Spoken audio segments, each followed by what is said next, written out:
It is to me at least, anyway. Hello, good morning, good evening, and good afternoon. There we go. Got one, two time. Wait, I can count. Three time periods before us. Huzzah! Ooh, how are we today? Whatever time it is from where you are in the world.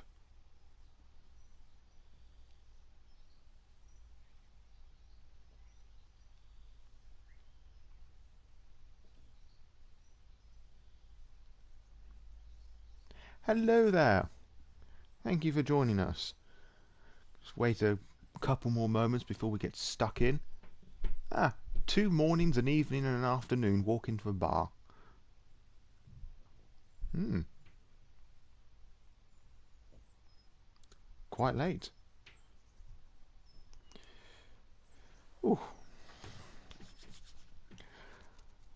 Okay, as we have quite a nice little groupie, uh, coterie, if you would, joining us. Uh, let's give a little recap about what happened last week. Last week? A couple of days ago, actually. Oh, that's shit. I'm glad that you're alright, all things considered. So I'm quite fortunate that the UK doesn't suffer from hurricanes and tornadoes. Um, I'm alright. I mean, everything I planned today has gone sort of out the window due to tech, but I am not stopping this stream until I have to. Aw, thank you. Aw, rather touched by that. Flattered almost. So, what happened last time? We did what I can presume is this game's equivalent of side quests. Um, we've been dealing with a reporter, some stalkers. We said farewell to our mortal sister, Emma, who also has the same name as my dog, which is not going to be confusing for her at all.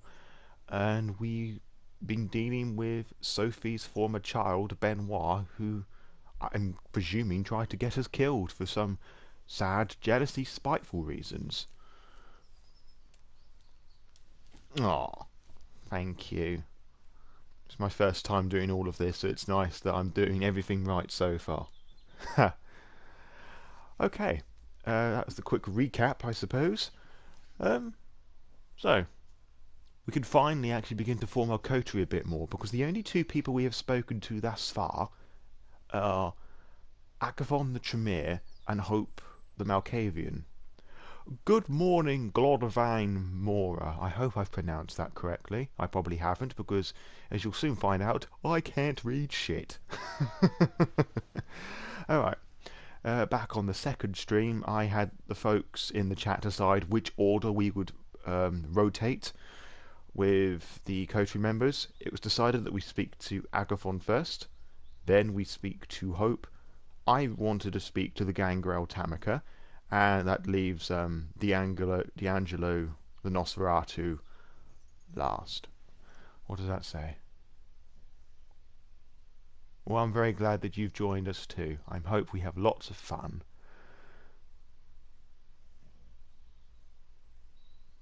So I was just reading one of the comments. Thank you. Okay, Jezebel's Chowder. Sophie mentioned a Gangrel neonate by the name of Tamika who made herself a haven in Prospect Park. The Ferrells aren't exactly a social bunch, even by kindred standards, but if you can keep her from clawing your eyes out just long enough, she might be persuaded to join you. Yeah, it's a bit more embarrassing for me because English is supposed to be my first language. It's part of the reason when I do the podcast I script everything, so I know exactly what I'm reading and rather than just making it up on the spot. I hope to see some kind of game with subscribers. I've heard some good things about D'Angelo, but I've tried to keep my way from all articles and things online regarding the game, uh, so I don't get any spoilers to myself. Alright, let's go and see to the Gangrel. You make your way through the Grand Army Plaza, passing the Soldiers and Sailors Memorial Arc. You can't help but feel a tinge of nostalgia as you picture the place you have seen so many countless times, in broad daylight, teeming with life. You quickly get over it and pass through the northwest gate into Prospect Path. The park is its usual maze of unkempt foliage and dimly lit alleys. Silence hangs in the air, as it would at this time of night, and there doesn't appear to be any sign of kindred presence. I should grab the remote nearer to me so I'm not having to reach over all the time, which doesn't mean anything to you. I've just set up a little desk nearby, a drink, phone, special eye drops for the dog. Anywho, you start to suspect Langley's source has fed her a bunch of bullshit, but you're not willing to give up just yet. You take a deep breath. Your nostrils feel the scent of dead leaves and something else. A faint whiff of copper, too subtle for a human to notice, but your newfound kindred intuition tells you that you're in the right spot. Yeah, these are Tamika's hunting grounds. Alright. It's more than a hunch. You can feel it in your veins. Now it's only a matter of finding her. Unless, of course, she finds you. Oh, I reckon she's going to find us first. As you ponder your options, you hear footsteps coming from behind a line of trees. Quick, evenly paced, most likely a late-night jogger. No vampire would take kindly to you feeding in the domain, but then again, perhaps you could kill two birds with one stone. It's tricky, because the red, jaggedy bits around the side of the screen means that we're hungry, because we use our disciplines and increases the hunger. Just like in V5 it would, hence the symbols at the bottom. I'm not wanting to annoy her, given that this is her domain and she's a Gangrel. So, I'm going to attempt to use Auspex, which allows me to open up my senses and detect where the Gangrel may be hiding. The world opens up around you like a blood-scented flower. A myriad of smells and sounds pound your senses like a battering ram. You focus, trying to drown out the noise and isolate any trace of your quarry. One of the changes with V5 and V20 and other previous versions of Auspex is heightened senses. I'm not terribly keen that it opens up all the senses in V5. In previous ones you could choose a particular sense to open up. I mean, there's nothing stopping for the storyteller to say, okay, which sense do you want to open up? Yes, I do intend to. I hope to walk out of this with a face. And there it is, a rustling of leaves no farther than 100 yards to the south. Too big for an animal, too quiet and meticulous for a human.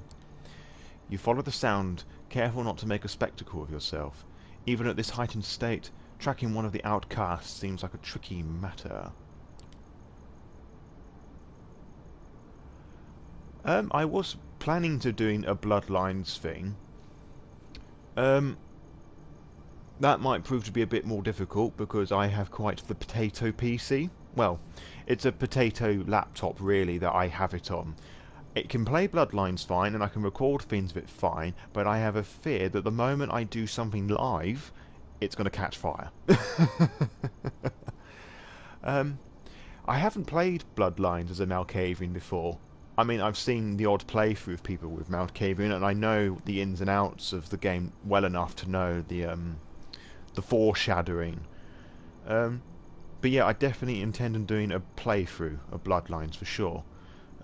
Whenever I get around to doing it, I'll probably like send out a poll or something, which clan do you want me to play as, and we'll see where that takes us. From what you can tell about them, the hunter is never more than a few steps from becoming the hunted. All of a sudden, the rustling stops. The world goes eerily silent. By the time you realise something is wrong, it's already too late. Hunter, hunted. In a split second, the air by the side of your head swirls like a vortex. Driven by sheer instinct, you lean back just 5 finger-shaped razors cut through the darkness, missing your face by an inch. A clawed shadow jumps back a few paces, preparing to correct its mistake. You catch a glimpse of the assailant. Looks pretty animalistic. Alright, but he's not the one you're looking for. For starters, it's a he. Just as he's about to lunge at you, a snarl sounds from the bushes nearby, stopping your foe in their tracks. Examine the part. Yes, I noticed that as well, because I started watching LA by Night before I picked up the V5 book, because funny enough it was through Bloodlines that got me into VTM, and because I was doing a lot of searching about it, because totally obsessed with this game. I mean, I would learn that it was based off a tabletop game, and then it was about the time that LA by Night was being broadcasted on Twitch and YouTube. I just found it intoxicating, so I was learning about the world and the game through LA by Night, and then when I got the book and I opened it up and I thought, this Jason Carl fellow does something different here. I mean, this was before I found out who he was and what he did. It was only a year ago, well, less than. So I paused then because I heard weird noises coming from my garden. Not a great sign, we're in the woods in the game. Out of the shadows emerges a young woman, baring her teeth ever so lightly. She walks over, calmly, her eyes fixed on your assailant. Her presence is enough to make him reconsider attacking you, but not to withdraw completely. He glances over to her, puffing up his chest. Oh, we have two Gangrels here? Yep.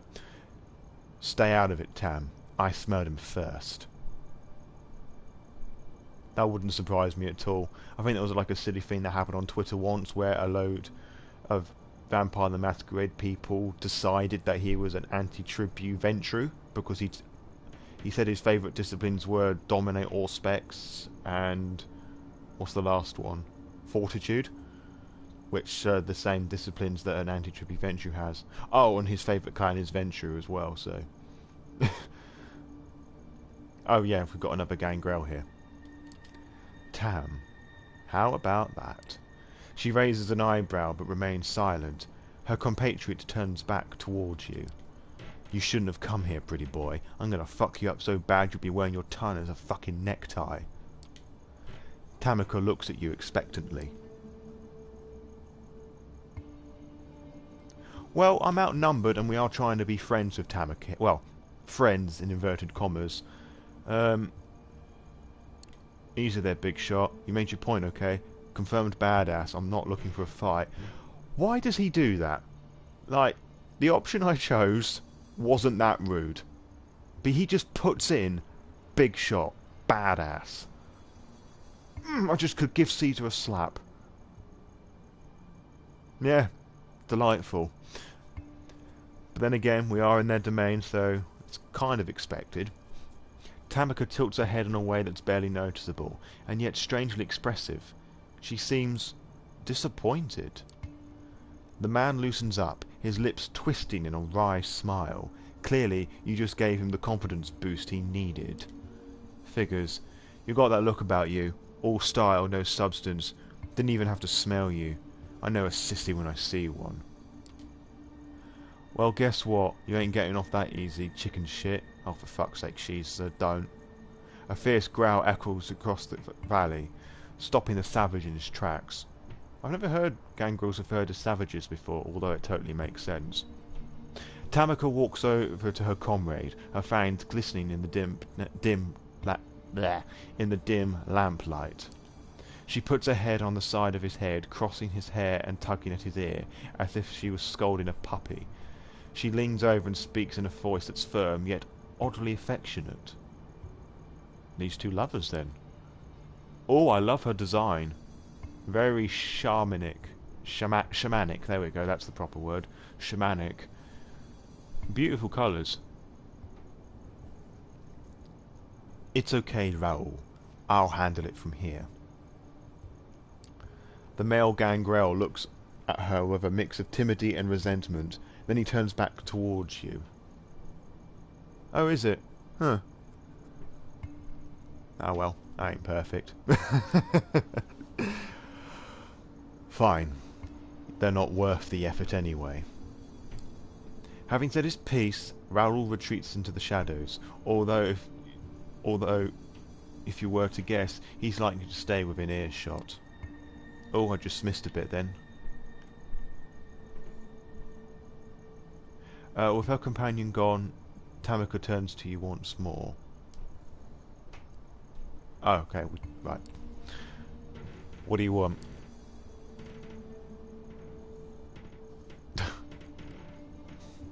Nope. Short story. I'm new here and I'm looking for a chance to leave my mark. Maybe shake things up in the process. I could use your help. Again, I don't like those first two sentences. Why me?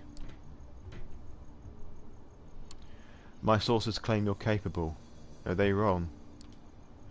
No, I guess not. But if you're so well informed, you should know that I don't whore myself out for mercenary work.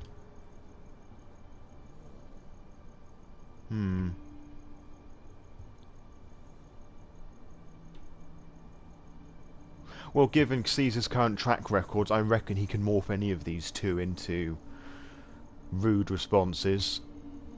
Which one? One or two? I'll choose the first one that I see.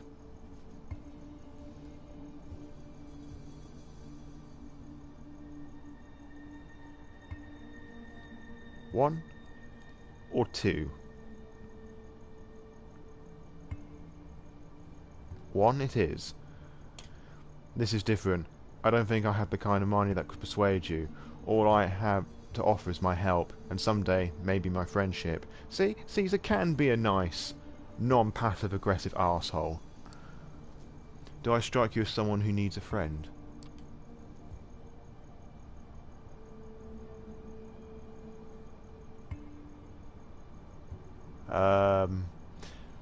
That one... Again, all of these could seem rude.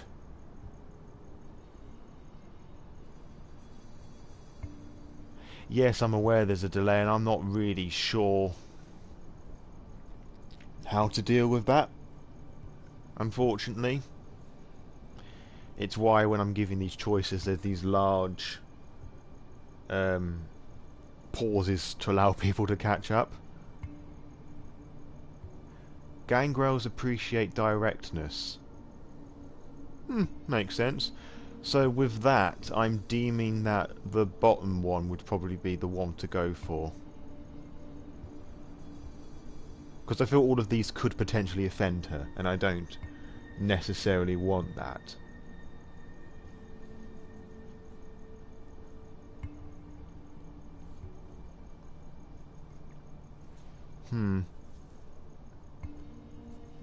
Third option?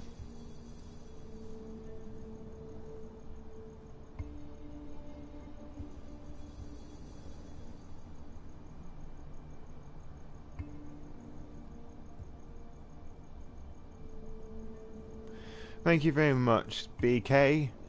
Take care. Don't let the barley bite.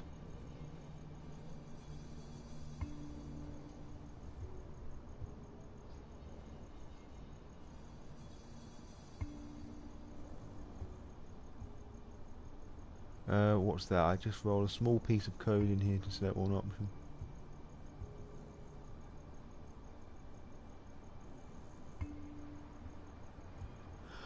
I agree. It's just the options you choose don't always reflect in what Caesar actually says. Because he will say that bit and then he'll insert little bits in. Two? Alright. You strike me as someone looking for a way out of this park for starters. Is that why you're here? To break me out? Eat my ticket out of here? Gonna go with the bluntness option then. You bet. And a hot one at that. So how about it? You want to hang out with a fresh new kindred on the block, or stay out here and frolic with the bunnies, or whatever it is that you do? So what's it gonna be? For a brief moment she stands there motionless, looking straight into your eyes, as if trying to size you up. Finally she looks away. It looks like she's come to a decision. Just so that we're clear, I don't trust you. I have no reason to. Frankly, you sound more lost than I am. Yeah, Caesar is terrible.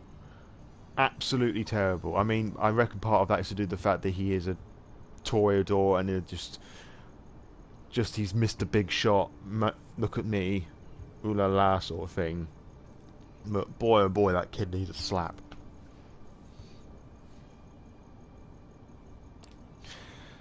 Still, there's something about you. Most kindred this tend to hide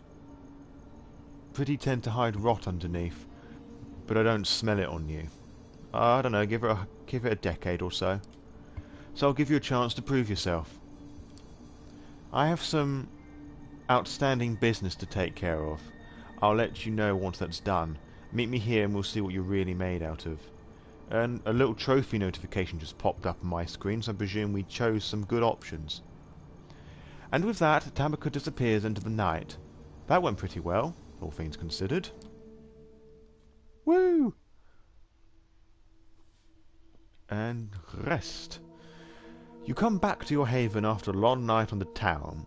There's still some time before the sun comes up, but sometimes you just need a little break to relax, watch TV. Yep, this Toreador's really got its priorities in the right place. As you open the door to your haven, it's clear something is wrong. You hear moaning within. Oh God, who's Sophie brought back and who she's banning in my apartment? Stepping cautiously inside, you see a man splayed on the floor. Oh. 40s, some strong build wearing a black suit, one of Sophie's servants. His face is a mess and a piece of bone is sticking out of his leg. Yikes. The ghoul moans through his broken teeth, only half conscious. Just as you're about to do something, the door to the apartment flies off its hinges in a loud crash behind your back. Ooh. Freeze! Don't move. You turn around to see at least 6 police officers storming your apartment. 2-point guns at your face while the rest spread out to check the other rooms. One of the cops pushes past you into the living room. There's a body here. We're going to need an ambulance. He's still breathing. Bewildered, you gather your wits. There must be some way out of this ridiculous situation. Presents. Please, calm down. This is all a big misunderstanding. The cops hesitate and lower their guns. Can you explain what's going on here? As the rest of the police search the apartment, you decide best course of action is to buy time. Yep, that's basically my idea with this. You're glad you followed Sophie's rule that a haven should never have anything that endangers the masquerade in it.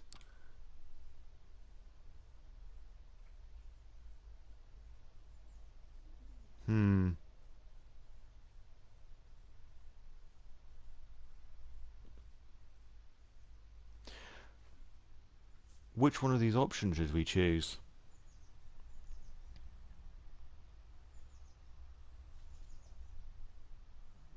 Cool. I came in because I heard a noise. Of course, sir. Is this your apartment, sir? Suddenly you hear a commotion out in the hallway. Sophie walks into the apartment surrounded by an entourage of serious-looking men and women in dark clothes. Some of them flash badges at the officers present. You feel the power of Sophie's blood almost like a mystical sensation on your skin. There's no saying no to her. The man is with me with the terrible act of violence occurred.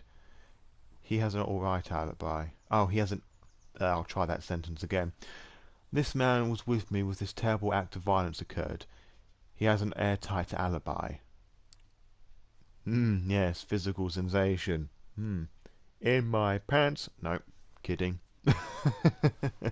You've rarely seen Sophie wield to the full extent of her powers. Oh, I doubt she's wielding the full extent of her powers here. You're not sure how much is supernatural ability and how much is bribery and political connections. It doesn't matter. The injured man works for me. He must be hospitalized this instant. If he doesn't receive a full recovery, there will be consequences. For 15 minutes you watch as Sophie imperiously orders the police officers around. Some of the people she brought with her also seem to be police, but you're not sure. You catch Sophie grimacing in the direction of an empty corner, and something tells you there might be a third vampire in the apartment. Your stalker, perhaps. The injured man gets carried away on a stretcher. The cops leave without even checking your ID.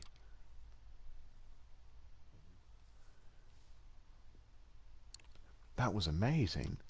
I know. One of the perks of serving me is that sometimes problems go away. Your stalker was here, but now she's left. Her name is Adelaide Davis, in case you are wondering. A lunatic, truly one of the most pestilent clans. Okay, so we have a Malkavian stalker. Oh, fun.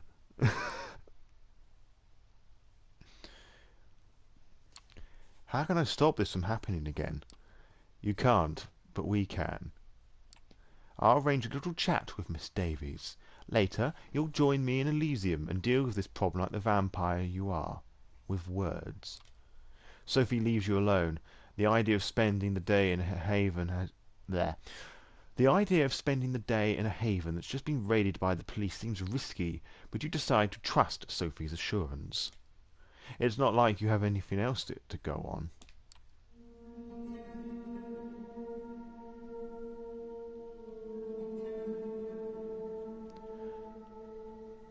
I suppose we should head to Elysium and deal with this stalker.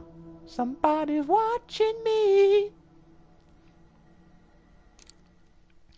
Visiting Elysium with Sophie is always a humbling experience. She's connected, well known, important. You're a nobody. You've always known this, of course, but it's especially apparent when you arrive with her. Everyone notices her, and she drinks it in like it's her birthright. That's Adelaide Davis. Let's go say hello. You spot the woman Sophie is referring to. Adelaide, your stalker. Intense, dishevelled, young-looking. A Malkavian, if you've understood correctly. As you approach, Adelaide looks at you with an undisguised hatred. Ooh. Ooh. What an interesting design. I love it. Ooh. It's gone very quiet. Like the absence of music is just very eerie. My two favourite people. I love you too, Adelaide. Adelaide looks from Sophie to you and laughs mirthlessly. The sound is creepy enough to make people glance towards you. Oh, she does. I've just noticed the blood just smeared across her lips. I wonder if that's from the fox she's wearing. I'll never stop. You should know that. I'm relentless. What is this all about? I understand why you hate me, but why hate Caesar? Adelaide looks so angry for a moment you fear she'll hit you, Elysium or not. As if you don't know. They called me a creep. Yeah. I didn't consent to being stalked by a Malkavian. That's very insulting, especially to somebody like me. Was that when you were creeping invisible in my haven? Yes. Sophie sighs. You have to stop. Otherwise, I'll take this to Kadir. Do that. I have friends much more powerful than him. Oh dear. Why are we given the opportunity to apologise here?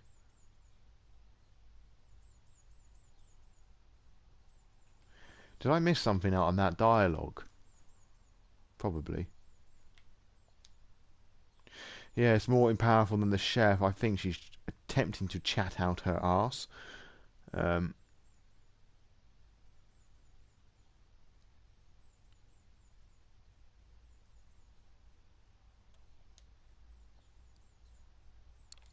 Just please stop. I never stop. Never, ever. Adelaide locks eyes with you, ignoring Sophie. Let's talk later. We'll have some fun together. Adelaide walks away. Sophie watches her go before she says anything. She's a lunatic. They say all kinds of things. Don't worry about it. She knows that if she crosses the line, there will be consequences. Sophie steps away to chat with her friend, and you look at the kindred around you, wondering how many would really help you in times of trouble. Probably not many. Okay. To see the Nosferatu. As you make your way down Clinton Street, the incessant hum of traffic gives way to an ominous silence of the waterfront. What does that say? You know, like...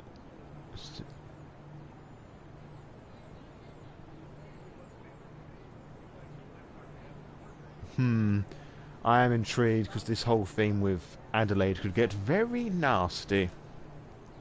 Oh, there are police cars here. You stop to take in a familiar bouquet of the Hudson, made all the more potent by your recently sharpened senses.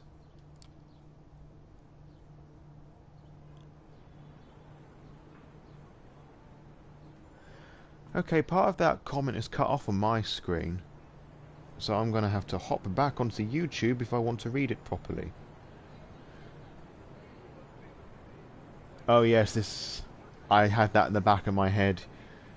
I want it to be like in Bloodlines with your Toreador, and you see Gary, the first thing the Toreador says, like, "Oh, you're ugly."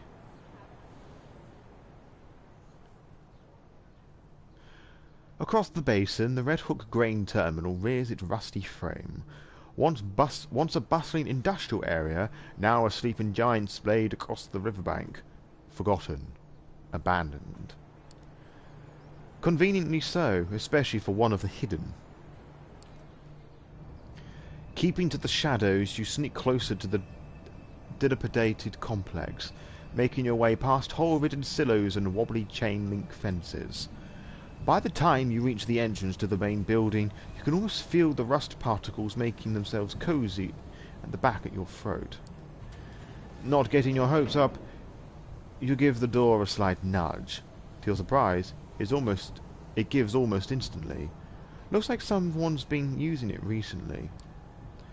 Once inside, you'll find yourself in a large empty hall. Looking around, you can almost picture it back in its heyday, stacked to the rafters with heavy machinery. You notice a set of stairs leading up to a mezzanine, most likely an office space, and then you see it.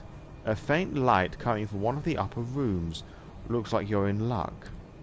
Quietly, with bated breath, you climb the steps and approach the dimly lit room. The door creaks open, revealing what looks like an old-timey detective's office, complete with a crooked window blinds and overflowing ashtray, and paper scattered across a wooden desk.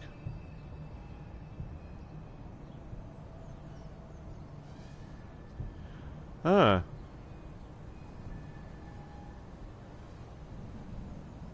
I mean, I can do what I can. I'm not too sure how I can adjust the settings on my PlayStation. It's annoying. Yeah, I'll have to try and remember to do that. Suddenly it hits you. The nagging feeling. This is all too convenient. Too inviting. Before you can react, the trap is already sprung. A plume of cigar smoke wafts over your shoulder. The barrel of a gun rubs against your spine. A raspy voice whispers in your ear. Let me guess. Took a wrong turn at the third silo.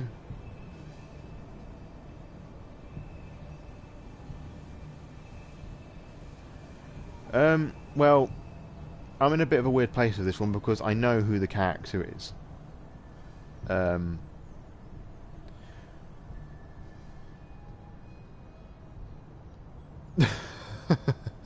Please let it be a gun, please let it be a gun, please let it be a gun. To my knowledge, we don't actually have any weapons. If in doubt, use presents. Driven by a strange hunch, you open your mouth. You hear yourself talking, but the words are not yours. They seem to be coming from the deepest recesses of your memory. A movie you saw as a child. You don't know why, but it seems oddly appropriate. Of course. I know what you're thinking. This punk ain't got anything on me. I'm sitting pretty on a loaded cult detective special. 5 in the cylinder, 1 in the chamber, and I only need the 1. As corny as it all sounds, the stranger seems oddly receptive to your tough guy monologue, so you decide to bump it up a notch. Focusing your will, you boost your aura, filling the room with your presence. Oh, I've just noticed how the red stuff around the screen is pulsating. We should feed soon. Oh, absolutely. Your voice becomes smooth, oozing with charisma, a regular Sam's spade. Or spade. I don't know. Spade. You yourself can't help but feel a sense of awe. Hopefully, the stranger feels it too. It would appear so. But then there's that nagging feeling. What if there's more to the guy than he lets on? What if he's got me right where he wants me? Maybe I should hear what he has to say. Is that right? Yeah. So how about we drop the tough guy act and talk like adults? You can always shoot me once we're done. I've leveled up! For a few tense seconds, the room grows quiet. So quiet, in fact, you could swear you could actually hear the smoke swirling in the air. Finally, the stranger speaks again. You got a point there, kid. In a strange interplay of light and shadow, the stranger reappears behind the desk. Seeing him in his full, for lack of a better word, glory, you can't help but smirk. This is the dreaded Nosferatu? The way Sophie described them, you're expecting some grotesque monstrosity, but this guy, the clothes, the swagger, the hardboiled detective routine, it all comes across as a bad joke. Ah. Thanks for that bit of knowledge that I should have had. Still, when it comes to appearance, his lineage is undeniable. From 30 feet away, you could probably pass for a bum. He could probably pass as a bum with a nasty skin condition. From 5 feet away, he looks like something made to be seen from 30 feet away. He leans back in his chair, casually pointing his gun at you. Oh. Oh. It's an interesting Nosferatu design, obviously going for the V5 younger Nosferatu's just looking weird looking rather than hideous and monstrous. So, what brings you to my humble office? You're the one they call D'Angelo. That's my name, kid. Don't wear out. My friends call me Jin, so you best stick to D'Angelo for the time being.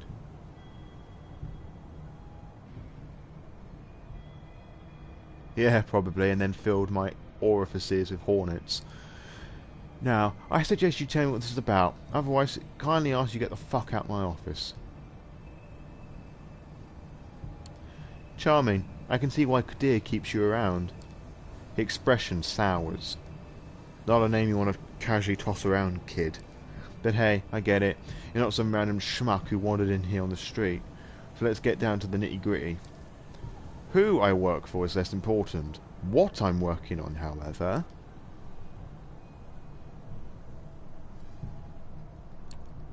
isn't going so well. I think you could use some help. He gives you a look that's dirty even by Nosferatu standards. Well, ain't you clever? D'Angelo lowers his shades. For a few seconds he sits motionless with his eyes fixed on yours. Suddenly he raises a gun, almost making you flinch. Almost. Then he twirls it onto his shoulder holster in a flashy display that definitely looks like it was practiced. A lot. In front of a mirror. You see the Nosferatu's lips move, but the quiet mumbling clearly isn't meant for your ears. Listening in, you're able to catch snippets of his monologue. Sure, they seem to care. What was the end game? What was their angle? Everybody's got one. Even if they pretend like they don't, especially then. What the hell? Maybe this town finally got to me. He pauses, sticks a fresh cigar between his crooked teeth. Maybe a good leap of faith is just what the doctor ordered.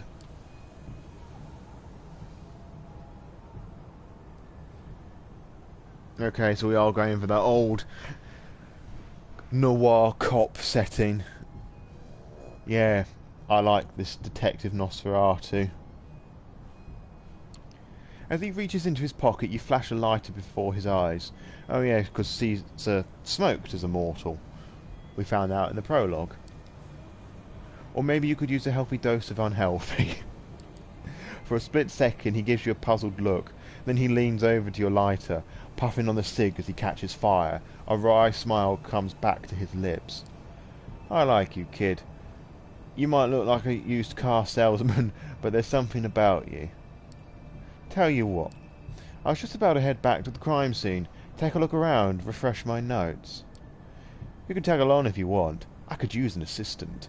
Someone to take notes and make wild assumptions for me to shoot down. Who knows, if you're any good, I might consider making this a long-term arrangement. What are we waiting for? Just one more thing. You've still got me at a disadvantage here. Seems like you've done some digging on me, but with you, I've barely scratched the surface. You catch my drift? So answer me this. Who was it that sent you into my neck of the woods? Or in layman's terms, who do you work for? Yep. Cool. Sophie Langley. But for the first time since you got here, the Nosferatu adopts a look of genuine surprise. His eyes wander for a moment, finally giving way to a crooked smile. So you're the one, huh? The fledgling Toreador Dame Spared. Yeah, that would make sense. Don't think she'd appreciate you throwing around her name around. Thanks for being up front, kid. One blink is enough for you to miss D'Angelo vanishing from his chair. Just when you're about to look around, he reappears right next to you. Up close, his smile is even more unnerving. Okay, so from that, D'Angelo's quite...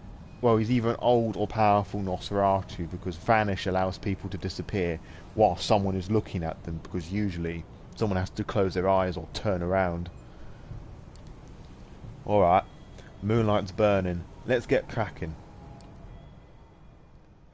With a certain fascination, you watch D'Angelo stumble his way across West Brooklyn.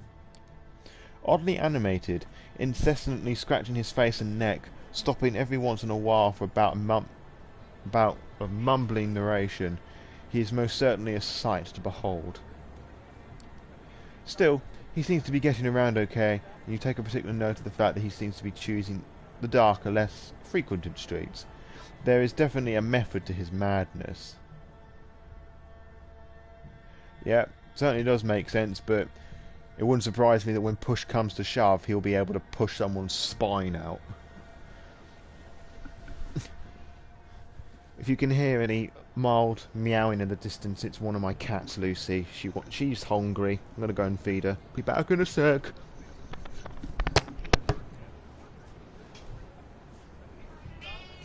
Come on, cat. Come on, cat.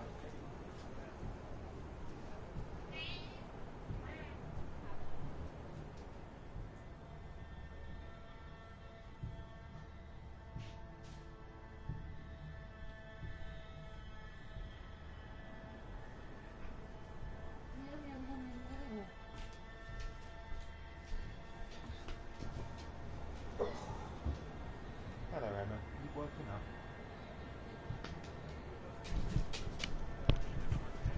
Come on, Emma. Up you get. There's a good girl.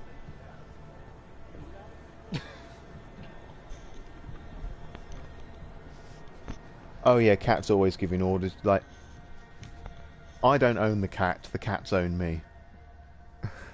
Lucy can be pretty demanding.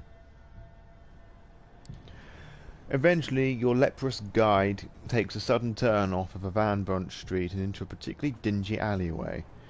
The torn pieces of yellow police tape are a dead giveaway. This has to be the place. Well, here we are. Time for you to earn your stripes. This is where they found him, drained dry, not a drop of blood in him. And before you ask, no, I didn't get to see the body, so I don't know if there were any bite marks. So, what can you tell me? You take a moment to examine the crime scene. Judging by the chalk outline on the pavement, the man was killed recently. Curiously, there doesn't appear to be a trace of blood or vice versa.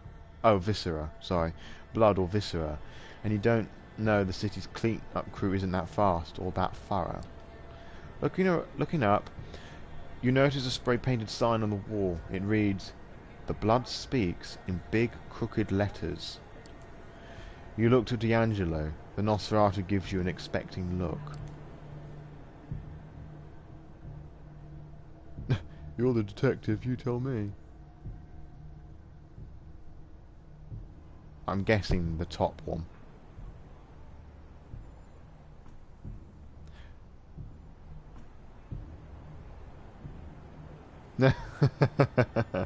Yep, totally natural, doesn't concern us.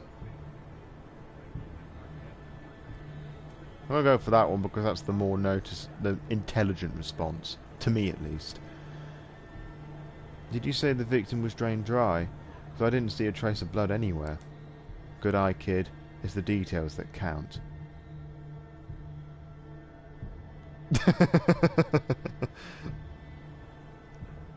Oh really? No shit, Sherlock. I'm gonna take a quick sig of my mug of water. Refreshing.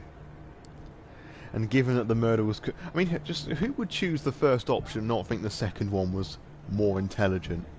I mean, unless you were role-playing in this game as, like, super Dumbo. And given that the murder was committed right here and the victim doesn't make a sound, we can therefore conclude that... Hey, we've got a masquerade to uphold here.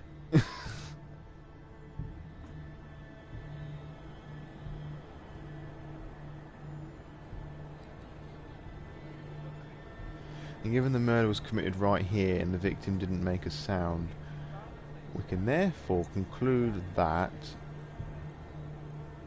Okay, I'm a bit more stumped with this one. We don't know necessarily if the killer was a kindred.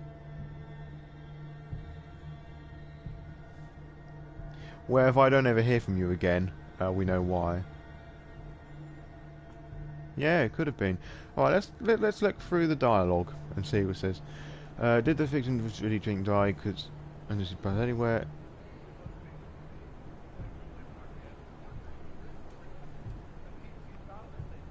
Yeah, maybe. If they're dead but they have no blood, but there's blood on all that graffiti. And if they were kindred, the kidler. I would have thought if they wouldn't have made a sound, there would have been like a rehypno or something that just knocked them out, or what's the other one? Chloroform. I'm going to go with the bottom one because that seems the more logical here. The killer used a sedative. And then what? Pumped out the blood without spinning a drop. And people... nope. Okay, it was kindred. Now, kid, only one set of tools can do that. This quickly and this quietly. He smiles and taps himself on one of his fangs. Alright. People get bitten. Well, I did not know that because of all the chronicles I've seen, the storyteller have always made a weird noise. Yeah, groans. I thought there was like the groan because it was like described as a near orgasmic experience. Well, I've learned something new today.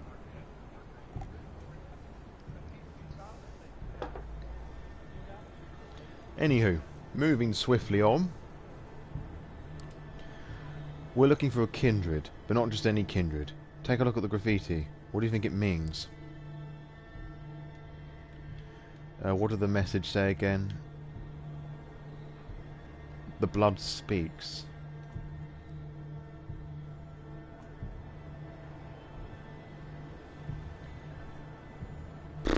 God, I was feeling so cocky and confident a moment ago.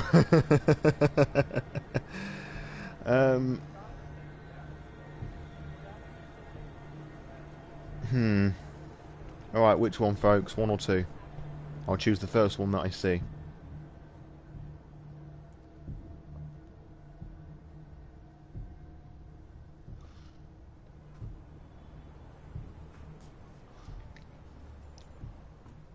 First one? Okay, first one. Nothing. It's meant to throw us off. Nah, I can see why you'd think that. But look how crooked the letters are. Barely legible. You can't fake something like that. Ugh. Someone was very nervous, very scared. It definitely meant something to them. Tell me, if you were to guess, which clan would you say our killer belongs to? As long as the graffiti doesn't say the eyes of Malkav were good. The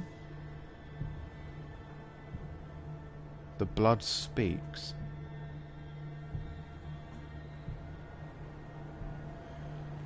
I would have thought Malkavian, especially how that was timed with your response, X-Mally28.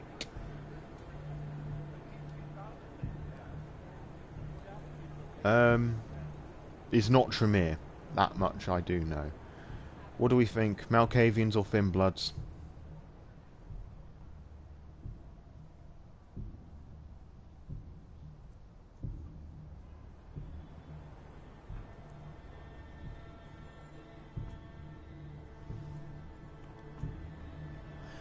Finbloods usually takes both of their victims other means.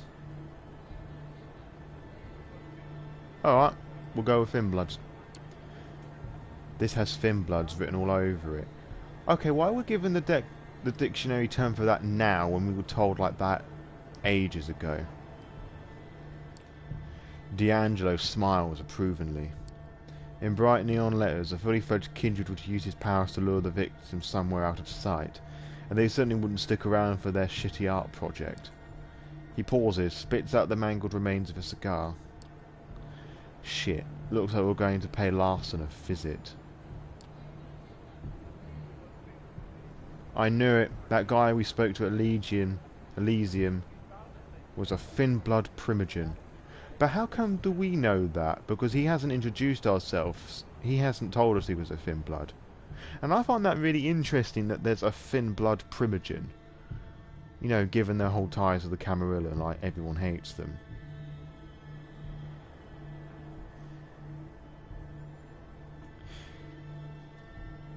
Yeah, I get that, because in, you know, Fee 5 they're sort of a playable clan now, in inverted commas.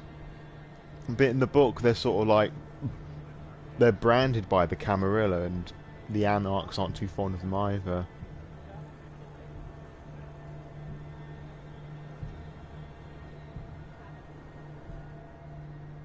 The Finblood primogen thing is very unique to this game. I like it though. It's something that a lot of people won't explore because, you know, people tend not to use Finbloods. I've yet to find a chronicle where there are well, except for LA by Night, but you know, like characters playing Finbloods. You don't seem too happy about it. Oh, if you hear any weird snoring noises, that's my dog Holly. Cameron will get Finbloods to do jobs and war them. Yes, I remember that very clearly in the Finblood book.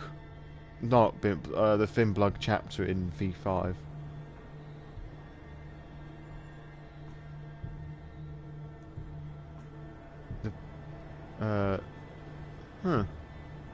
Cool.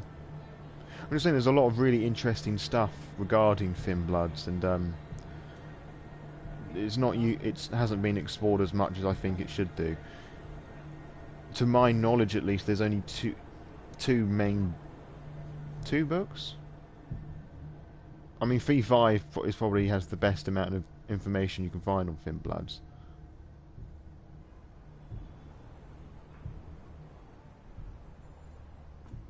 Oh yeah, of course, I forget, in Bloodlines 2, you do start as a Finblood.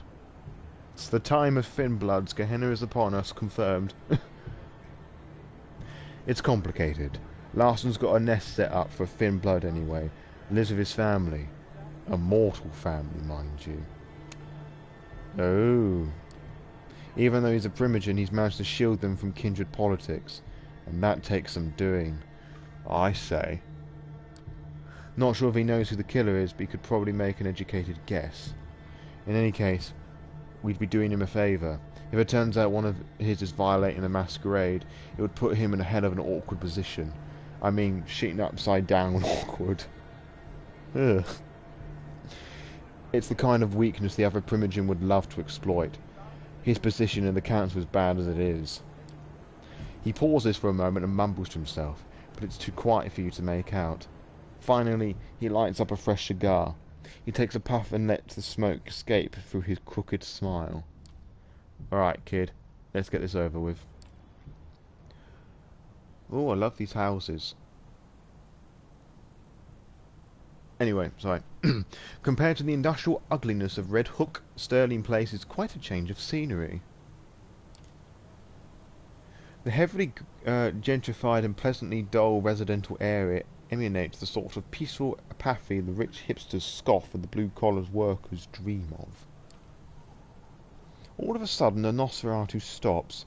It almost seems like he was taking a deep breath, steeling himself for things to come. This is the place. With that, he points to a surprisingly nice-looking two-story house. The place is almost completely dark. Almost. You notice a dim light shining through the curtains of an upper-story window. It's probably safe to assume that the head of the family is working late, especially if the head of the family happens to be a vampire. Okay, kid, we've got to be gentle about this. I'm talking velvet gloves, soft cushions, you rang the Lord gentle. We need to get Larson out of here before making a fuss or letting his family see us. If we blow this, he'll shut down like a speakeasy on raid night. Trust me, I know. That was a really difficult thing for me to read for some reason. Hello, Lucy.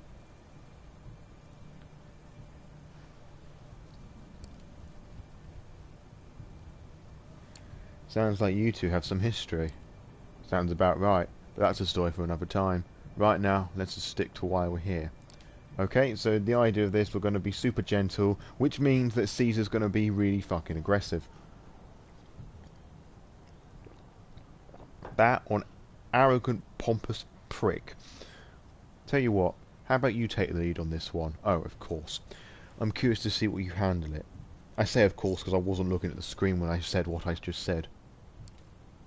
You take a step back and look around the area. The lit up window seems like a safe bet. Now it's just a matter of getting Larson's attention. His and no one else's. As you're trying to come up with a viable strategy, you're suddenly startled by a loud noise. Yeah. And which one are we? It takes you a second to identify the sound as a dog's barking. It doesn't take you long to figure out where it came from, as a bearded man leading a Rottweiler on a leash comes into view.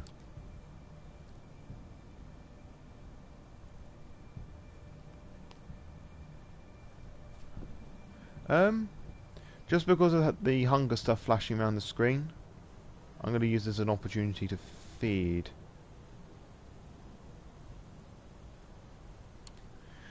As you turn towards the man with the dog, D'Angelo gives you a worried look. Kid?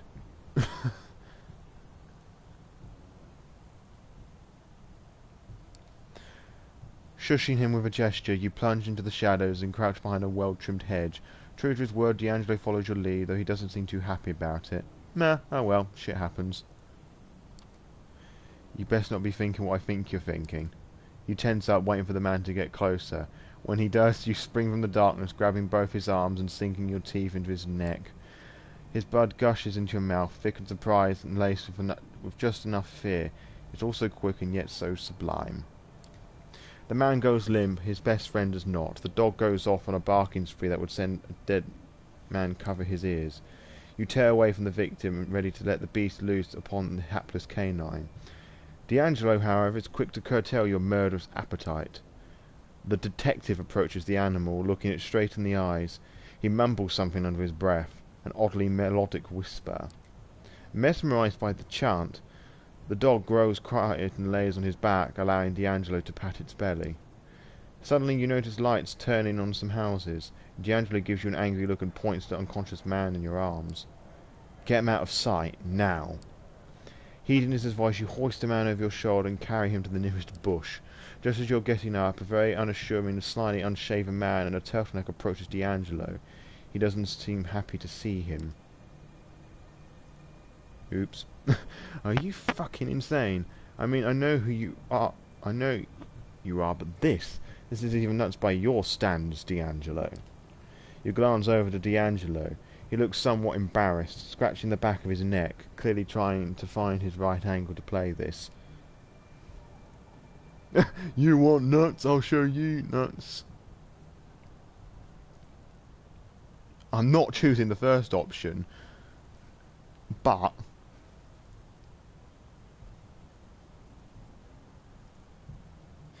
that is true, but you see, the thing is, Sophie's our sire, and if we do something bad, it makes her look bad. And oh, it was terrible adjustment, and giving us the option to feed here was also terrible.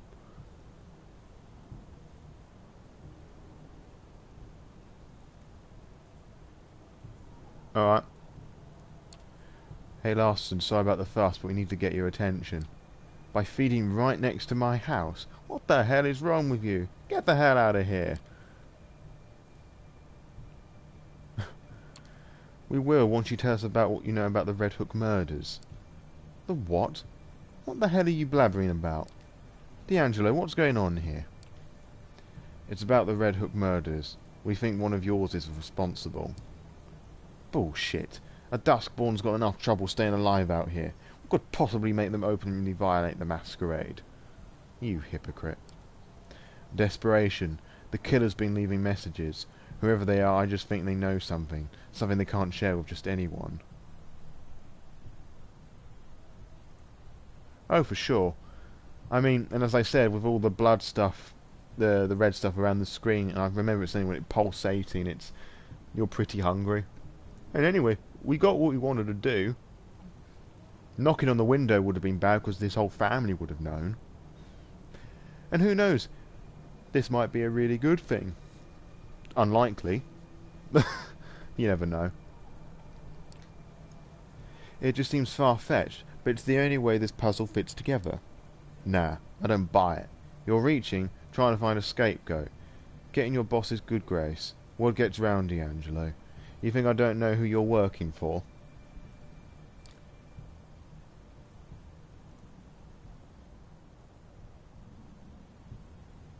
What if we stop asking politely? Then help us clear your people's name. What have you got to lose? Everything. I've been in a thorn in the council's side for a while now. This is just the excuse they need to get rid of me. What if it turns out one of yours did it and you just sat on your hands to protect him? You think the council won't jump on that? He looks off into the darkness, pondering his options. He lets out a heavy sigh. Look, I'll ask around. Consult my sources. If it turns out one of my own is responsible, they will face justice. In the meantime, keep your deductions to yourself. I have enough trouble as it is.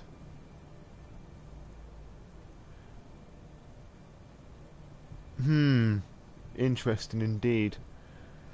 And it's very interesting that we're interacting with the Finblood Primogen. I mean, if there are other Primogens in this game, I wonder what the reactions would be. Deal. Good. Now, if you excuse me, I have to get back to my family. And with that, Larson retreats to the elusive safety of his home. You decide it's best to move along. You walk a couple of blocks in utter silence. Even D'Angelo's mumbling seems to have taken a back seat. Oddly enough, you find his newfound reticence somewhat unnerving. Finally, the Nosferatu stops and turns towards you. Hell of a night. I don't know about you, kid, but I sure could use a drink. Something warm in a tall, sweaty glass. Dude, you've just seen me eat someone. But first, let me tally your score. Let's see now. You did make a good first impression. I like someone who can talk themselves out of a tight spot. Talking's cheap. Bullets, not so much.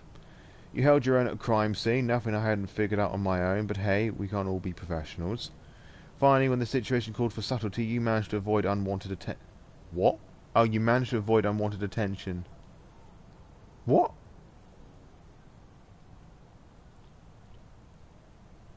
So feeding on that guy was the right thing to do?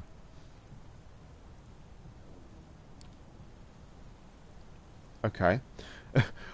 All in all, you did fine. Not fine, but not bad for your first case. Don't let it get to your head. I'll be in touch. Yay, we've unlocked the trophy for doing D'Angelo stuff properly. I'll be in touch. Let you know if I hear from Larson. Be ready to meet me at my office. He starts to walk away, but suddenly stops and turns back towards you. Yeah. Super weird.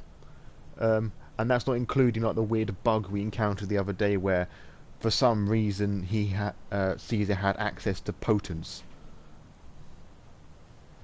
Anywho. And bring a notepad. Every good assistant should have one. Cool. And rest. And as we transition, I'm taking a drink of water, in inverted commas.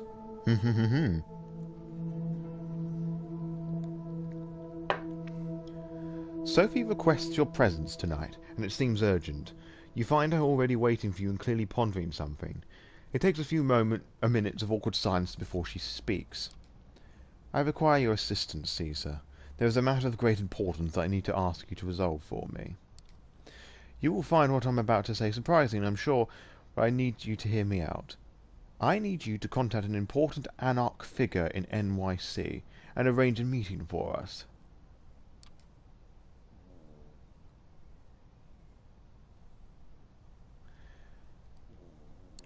That meeting is a trap, right? You need me just to set it up so you can deal a blow to them? No, not immediately anyway. I intend to meet with them in good faith. I realise how ridiculous that may sound to you. You will find that with this, as with many things, the Camarilla's policies have more than their share of hypocrisy inherent in them. It comes hand in hand with using medieval power structures. Well, for the longest time, the Anarchs were technically part of the Camarilla. It's only for the last 10 or so years at this moment in recording in the game's metaplot that the Anarchs broke away to become a sect proper. So, I suppose that makes sense.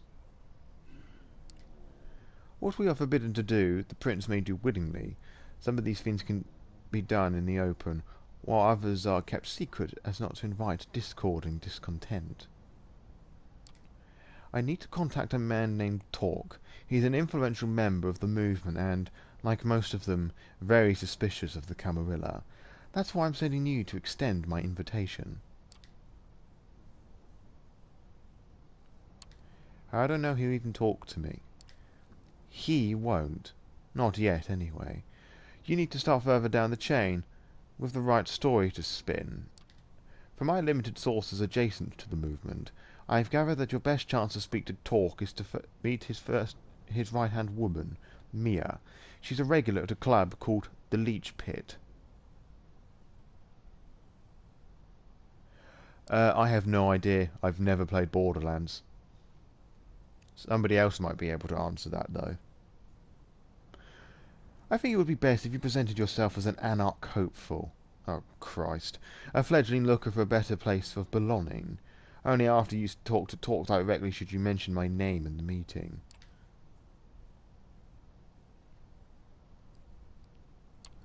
I don't think that's the right approach. Lying to them won't make them trust me. When they find out the truth, they won't be happy or eager to work with us. That might be true, but if you tell Mia outright that I sent you, she'll likely cut you off. She hates our sect, and it would be difficult to make her listen to reason. After tonight, I suggest we do not speak of this again until you arrange the meeting. There are many who would jump at the chance to use this against us. With Kaiser, you have proven you can get the job done, even if it requires additional legwork. I trust you to deal with this task as quickly as covertly as possible. Forgive me, but that's all the time I can spare tonight. What I'm asking of you is just part of a bigger whole. Trust me, it will all be worth it.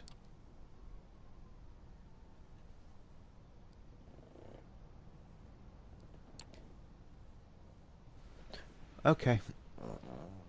I'll do my best.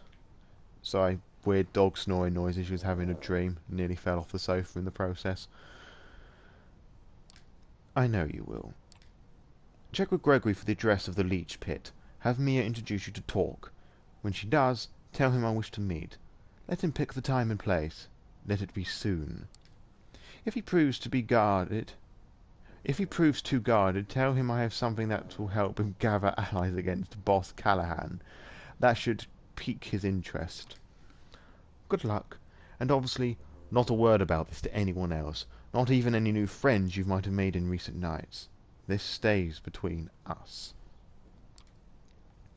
The way she says that final sentence suggests a not-so-veiled threat, but her warm smile bellies that impression. You want her to keep trusting you. You wouldn't want to disappoint her. I wouldn't want to die either. Yeah, Holly snores a lot. I've learned that that's a proper King Cavalier trait, that they just snore. Some snore more than others. Like Holly, when she gets going, she really gets going, like a little moped starting up. Gregory gives you the address. The club is in Brooklyn. Apparently some kind of heavy metal bar with a dedicated concert space. Time to pay this Mia a visit.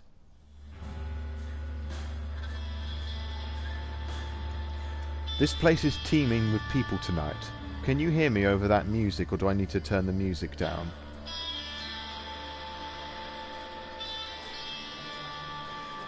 I'm going to turn the music down for this bit because I'm... 1, 2, 3, 4, 5, 6, 7. Right, somebody remember 7 for me because I'm going to forget that. Yep, proper edgy goth shit. The place is teeming with people tonight. You arrive in the middle of a concert. The music is loud, almost deafening, and it takes you a while to get used to it. The noise hurts your ears. This venue isn't suitable for this kind of music, and none of the instruments sound the way they should. The cacophony sets you on edge. A group of a dozen patrons are tightly packed together, and the smell of their sweat and youthful excited blood overwhelms you momentarily. It's with some difficulty that you turn to the task at hand. You've heard your share about the Anarchs and how they fit into kindred politics, but you only have your short encounter in Corona Park on which to base your actual opinion on the faction. This might have been just a horrible first impression, but you're keeping your guard up just in case. We are not using Auspex here, because it's just gonna pop our eardrums. You know what, I'm going to be blunt. Let's ask. You start at the bar. Mia was supposed to be a regular. Might as well check how true that is. The bartender turns to you as she pours a line of drinks for a group of rowdy patrons. That's an interesting face.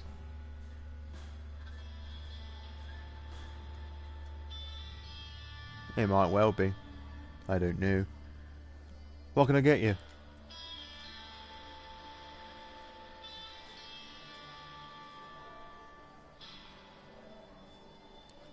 Hey, have you seen Mia tonight? Depend on who's asking. She gives you a sly smile. What do you want with her? I heard she's hot.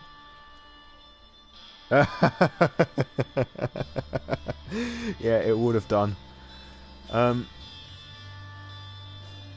Okay. So, which one of these options should we choose?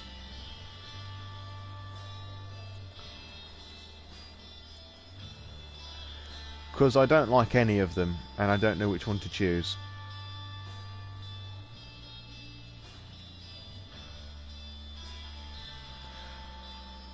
That's true. I like that thinking.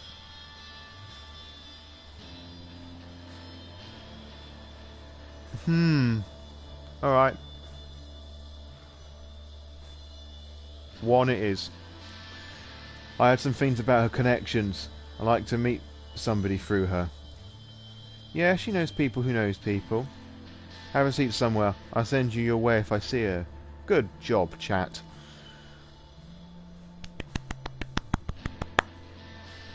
You find a table to yourself after the group saw... There. You find a table to yourself after the group you saw order the drinks before clears out, and keep observing the scene at the bar. About 20 minutes pass before a woman approaches you. She's lanky.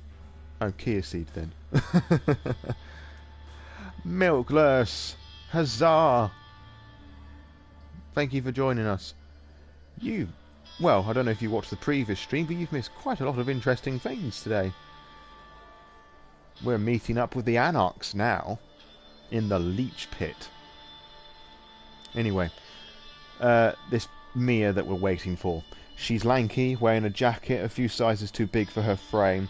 It's clear she's got an attitude. She sits across from you without question. Oh, now that is a proper gothy look. Kara tells me you wanted to talk to me. Follow me behind the bar. Well, you know what? My computer's playing up and I was going to spend the afternoon writing.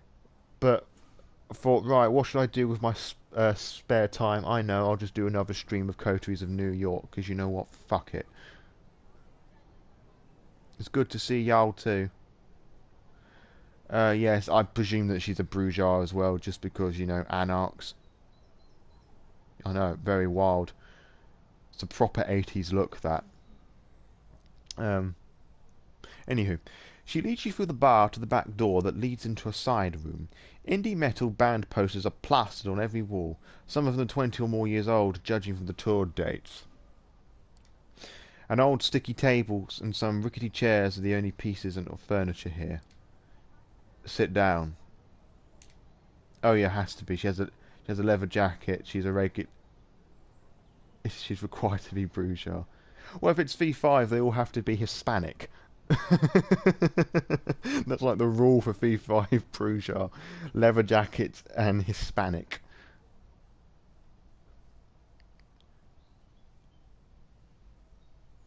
Now we're pretending to be bourgeois hopeful. I don't want to do that one. That one might work, but that might piss her off. And I have a feeling that's just a bit too subservient. What should we go? One or two?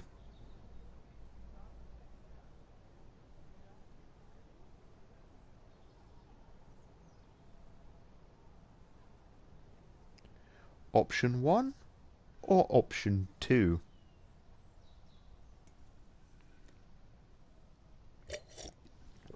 One it is. Sure. You take a seat as the woman leans against one of the walls. The name's Mia. I'm guessing your visit here isn't a happy coincidence. I don't know you, so you either knew in New York or kept an outstandingly low profile.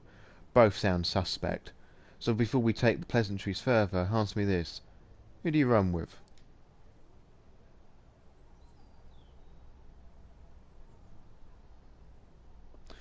What did Sophie tell us to say? That she said that the story we should use is to swap sides, right? See if it's going to go back that far. Da, da, da, As a hopeful, a fledgling looking for a place facts is only...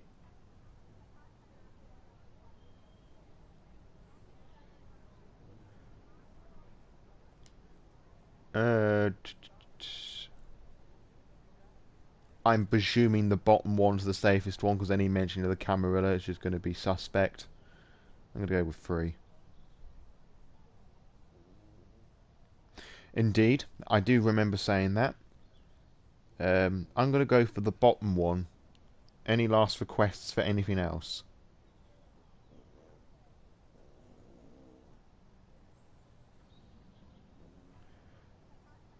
Do do do do do do ba ba ba boom. I'm independent. Oh, for fuck's sake! Why do you have to say that, Caesar? Isn't that adorable? Listen, fledgling, you don't get to be this fresh in the game and not pick a side. Those Second Inquisition fucks are all too happy to pick a delusional kids like you. So the clans, they offer you rewards aplenty for your servitude, but never actually deliver. Yep, well, we are infiltrating the Anarchs, so... And, you know, she's an Anarch, so... Edge is, like, fucking tattooed across her forehead. Fortunately for you, there's another option. But before I get to that, let's get one thing out of the way. She leans in. If this is some clever ploy to oust me from my domain, or you're just here to spy me in the movement, I'll make sure that you don't enjoy much... I'll make sure that you don't enjoy undeath much longer. Got it? You can tell it's purely a rhetorical question. Right, here's the pitch. The Camarilla like to think that they're the vanilla option, what the prince bitch panhard pretending that they were always in charge. But New York has never been a fully cammy city. No, it was Sabat, I believe. She leans in. He didn't kiss me. Fair.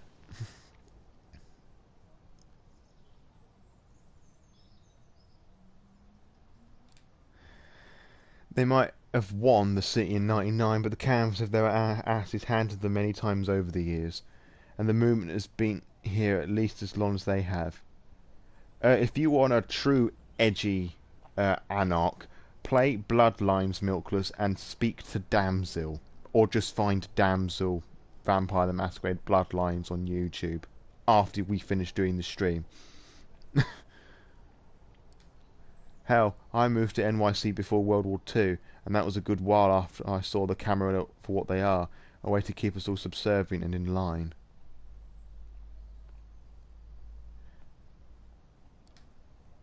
The ivory tower will tell you that they're only safeguard for the traditions, and that's the kind of problem. Indeed. If you're able to convince Damsel when you first meet her that you don't care for the Camarilla, she's one of the most adorable people in the world ever. There's only one tradition we in the movement should feel. There's only one tradition we in the movement feel we should be respected. The Masquerade, obviously. Everything else, ask the prince and she'll tell you it's logical continuation of Masquerade, but really it's just a way to keep the elders powerful and in control. She grimaces. But here's the thing. For all the talk of us bloodsuckers being solitary creatures, we need a community to keep up the Masquerade. Community, yes, but authority, not so much. We need a council of peers to keep the arseholes and power-drunk fledglings in check, but not a feudal prince to tell you where to feed or hunt down when they step on her toes. And it's that mindset why the Anarch movement have done fuck all since the Convention of Thorns. Anywho.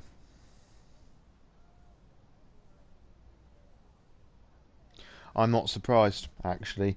There's a little text/email thing in the main book as well that she sends to somebody. She takes a brief break from her indigent rant.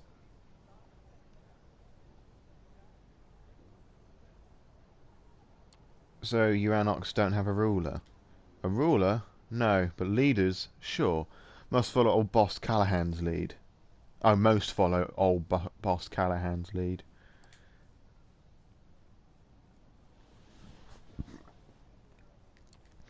You make it sound like most, but not you. Yeah, not me. If you're concerned about being well received in the city, you might need to go through Callahan. But if you're serious about the Anarch cause, he's not your guy. Callahan eats up fledglings like you and shits out self-preservation. His position as Baron is mighty shaky now, not least due to the fact he's backstabbed more than his fair share of allies. Oh, yeah, the narrator had no concerns or regards to the Anarchs.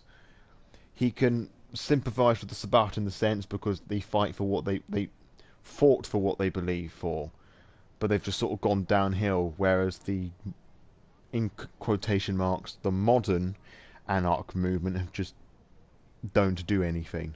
They just moan and whine and complain, and they can never be bothered to choose a side. Bunch of stroppy teenagers and whiny ancillary and fledglings. Oh, and for those who doesn't know, a baron is well, the as she just described, the Anarch ruler, like the Ivory Tower, the Camarilla has a prince, and the Sabbat has an archbishop. So he's doing what any other old fart in a position of power would do. He's doubling down. Negotiations are out, intimidation is in. Tightening ranks is a precaution against the Second Inquisition.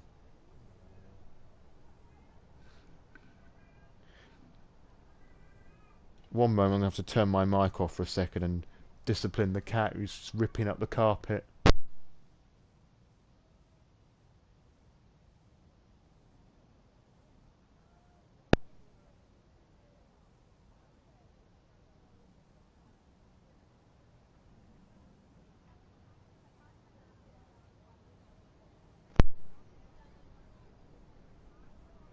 Can anybody hear me?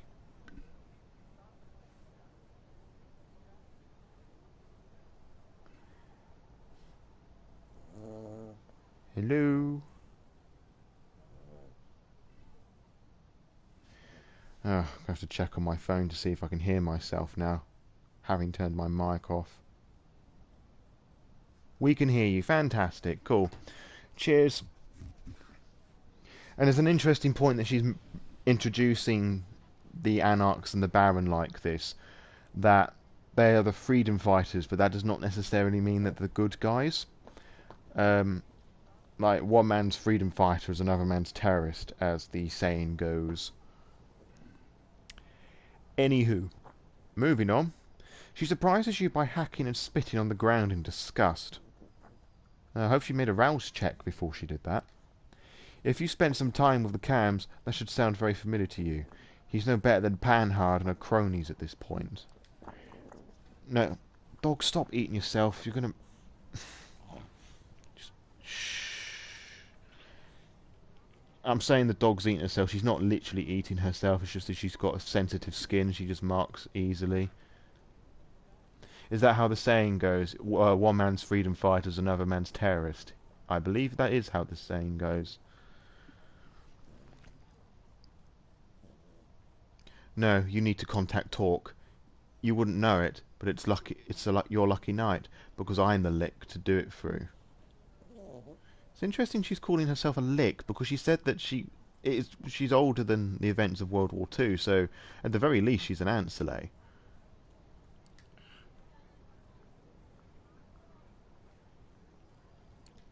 How is he different from Callahan? Motherfucker, you're really asking for it. Her anger flares up again.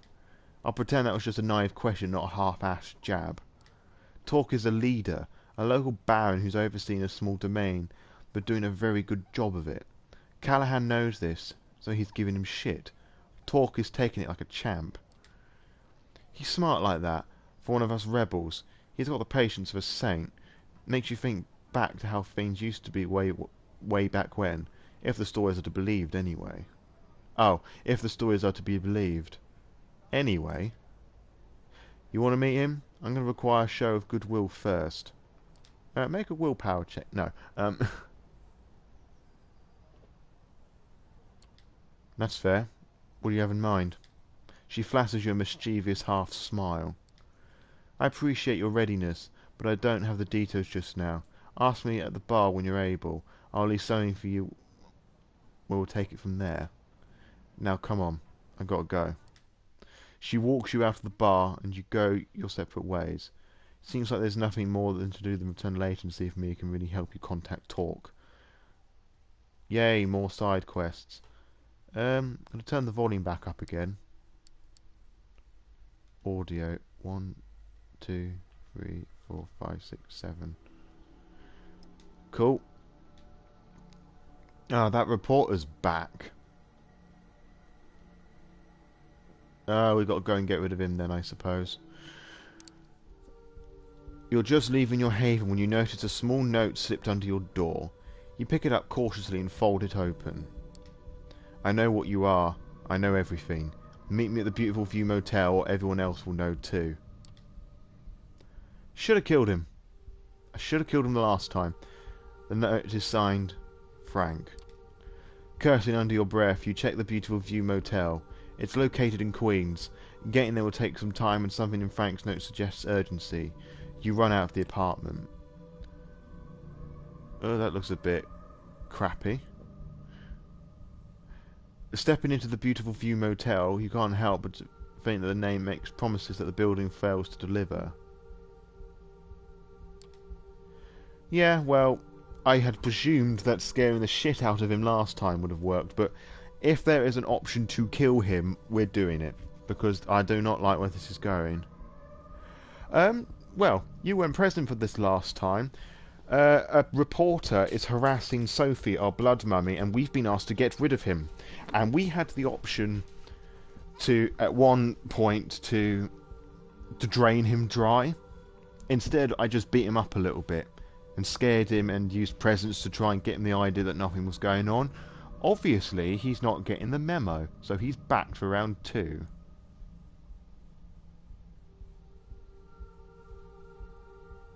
Ah. Interesting scenario. Outside, there's nothing but an ugly parking lot. Empty, the paint marking the parking space is almost completely worn away. Standing in the lobby, it feels like there's decades worth of stale cigarette smoke. You're happy not being able to breathe anymore. the dog scratching herself whilst punching the sofa at the same time. The furniture looks like it was picked up from a yard sale in the 60s. I was going to say this also looks very dated. There's something appropriate in the grubbiness of the surroundings. They fit the image you have of Frank perfectly. It's appropriate to find him in a place like this.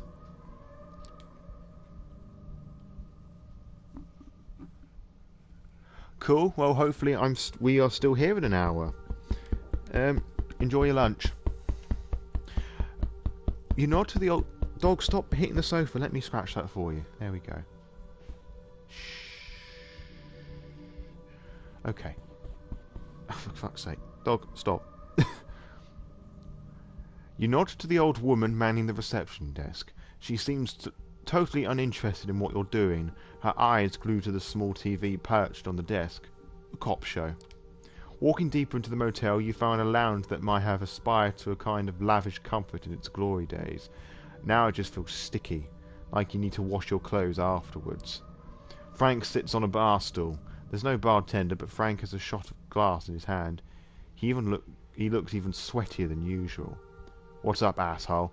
How does it feel not to know everything?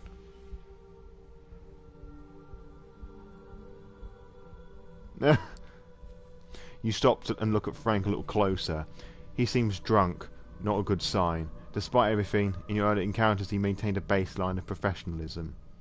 He was literally scrounging through bins. I hardly call that professional.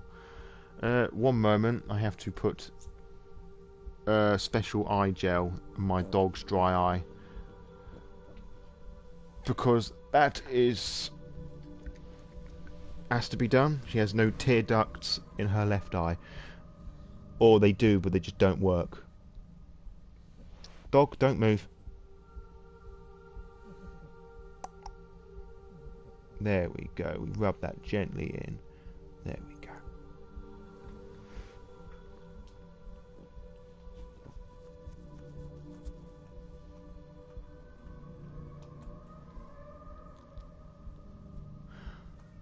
Well, we kind of did tell him to go away. We just used presents. Presents didn't work. Presents failed us. Anywho.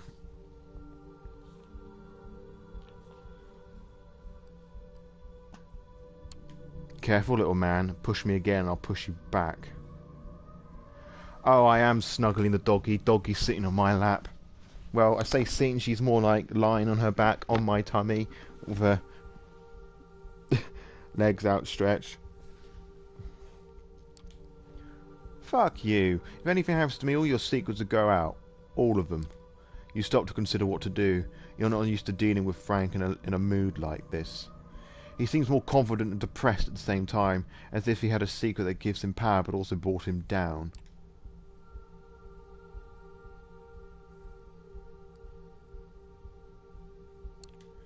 You're holding an empty hand, Frank. You think you have all the cards, but you don't. Better just spill what you know and this will go better for you.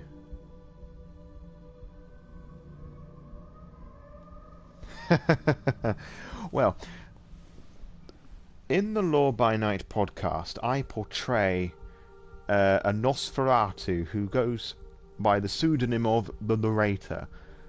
So in a sense, yes, he does naturally gravitate towards animals.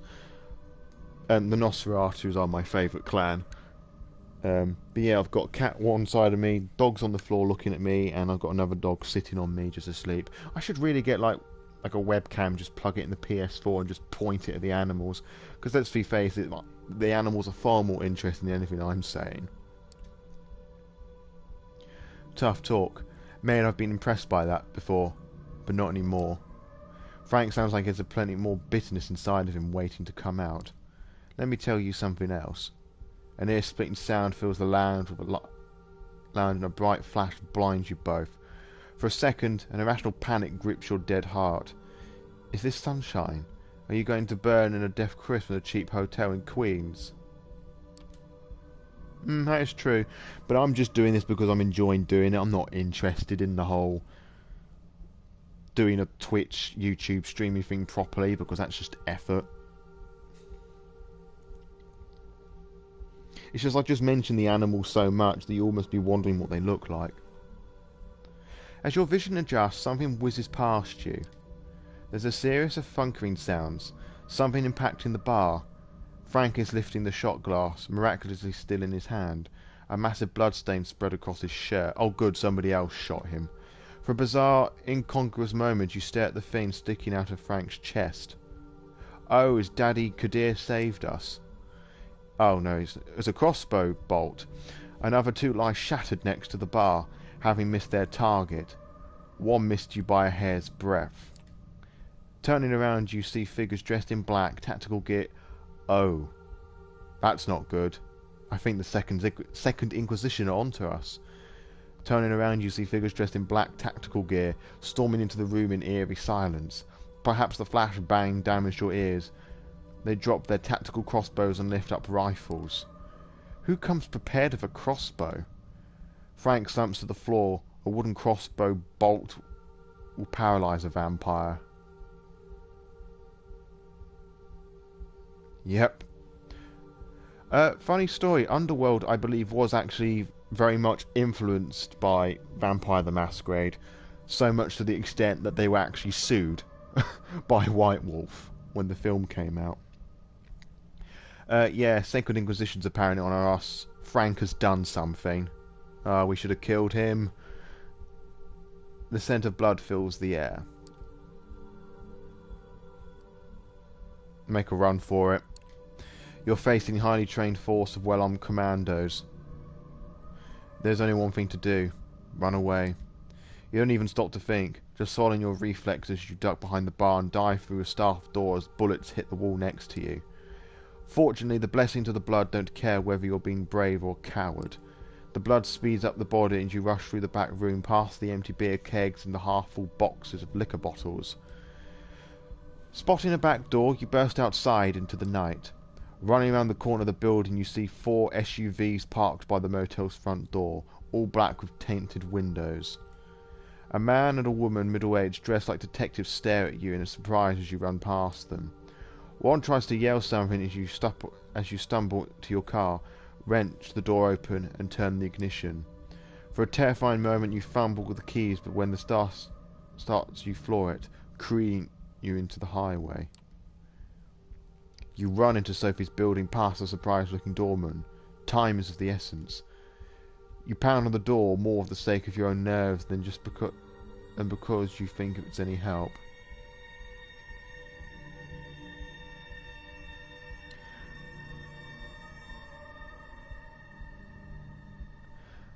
No, they weren't, but I think they were going for the element of surprise, and they did catch us by surprise, admittedly.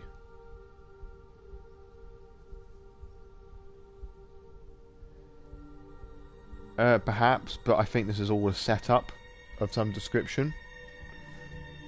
Maybe. I don't know. I'm sure we will find out. Ah well, we'll see what happens. After a few moments, Sophie herself opens the door and looks at you in surprise. She doesn't have makeup on and her hair is dishevelled. You've caught her on a night off. What happened to you? As you step into the apartment and follow Sophie to her living room, you see the remains of a party. Empty glasses, a faint smell of blood in the air. You have no time to contemplate Sophie's social life, however. We're being hunted. We're all going to die. Sometimes I regret taking you under my wing. If you don't calm down, I'll feed you to whoever is after me. Sit down and stay calm. I'll check out whether this apartment is still secure. You sit down, suddenly conscious of the vast gulf in the experience between you and Sophie. She's managed to stay alive for a very long time and knows how to survive. You only hope that you'll survive along with her. For the next hour or so, you sit on Sophie's sofa, answering minute questions about Frank and the commandos who assaulted you. At intervals, she makes murmuring phone calls to mysterious contacts. Huh, yeah. After a longer while, Sophie lets you go. You should be safe, and more importantly, I should be safe too. I've taken measures to secure both of our havens, but keep your eye open nonetheless. You leave Sophie's apartment, wondering whether you'd survive another ambush like this. Well, we've got the Second Inquisition on our asses now.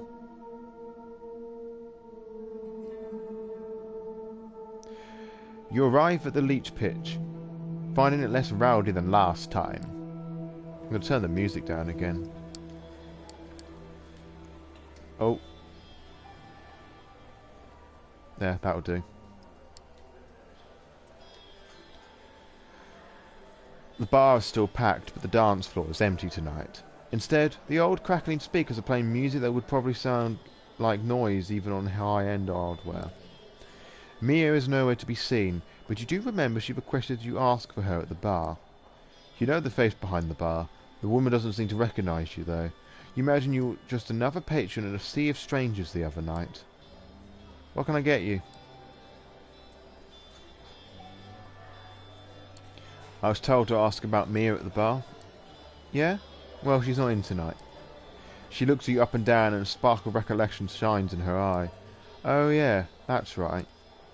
She takes a well-worn book from behind the counter, some kind of YA vampire novel, and flips through it. She produces a piece of paper from between the book's pages and passes it to you. YA, I believe, means young adult.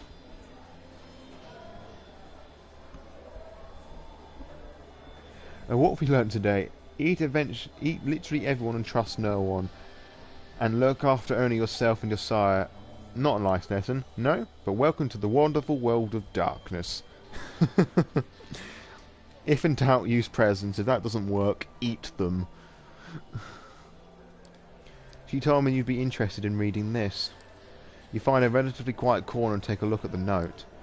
T wants to meet you. I'll arrange it, but you need to prove prove you're trustworthy. Look around the leech pit for a guy named Bruce. Buff dude. Tattoo sleeve on his right arm. I'm 90% sure he's somebody's retainer. Sent here to spy on us. By the cam. Get me the name of his master and I'll write it on this card, then return it to the bar. The retainer is basically somebody that a vampire feeds on.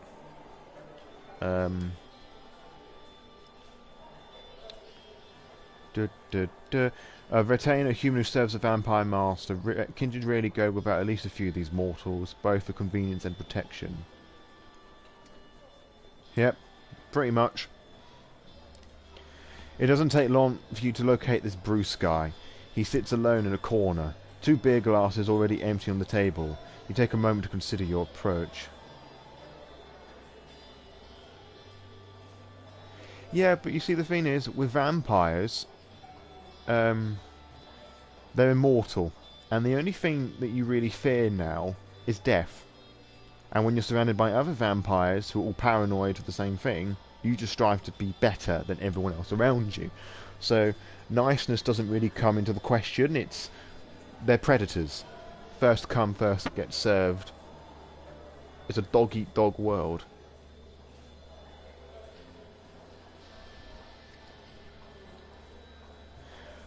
What after 2, folks? 1, 2? Use presents. If in doubt, use presents. The man immediately notices you, but doesn't move from his spot. The other seats are empty. When you focus the blood to boost your attractiveness, it's not just Bruce who notices. He's into you. So are other people. So double takes as they pass up. Doing double takes as they pass your table. Oh, edgy. Hey you, have I seen you here before?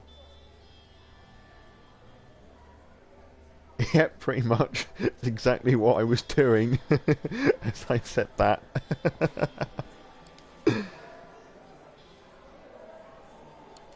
It's possible. I'm a regular at this joint. Oh, are you? That's weird. This place is kind of a dump. Yeah, and here we are.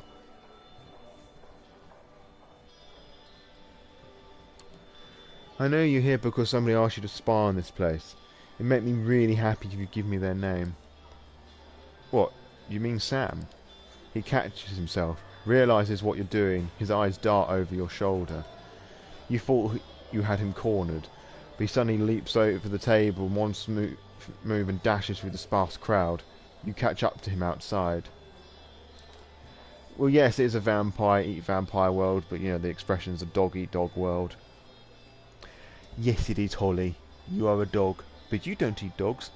Sorry, I forgot I was playing in front of people.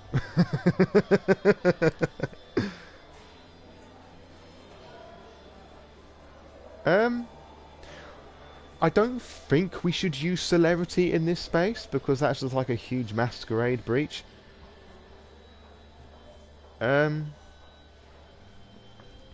I'll give chase. You dash after him, relying solely on your muscles and general fitness. Bruce doesn't seem to care much about the masquerade. The speed he's going at would give Usain Bolt a run for his money. Oh, okay. You cannot hope to catch up with him this time.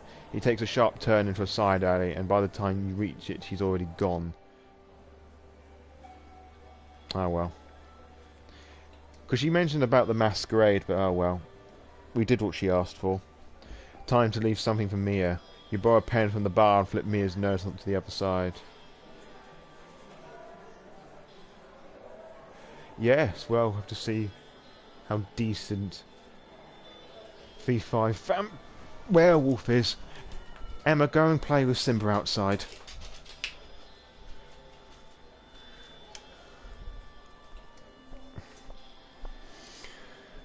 Simba being the cat, she was howling. She does a howl when she wants attention. She loves Emma, who's my other dog.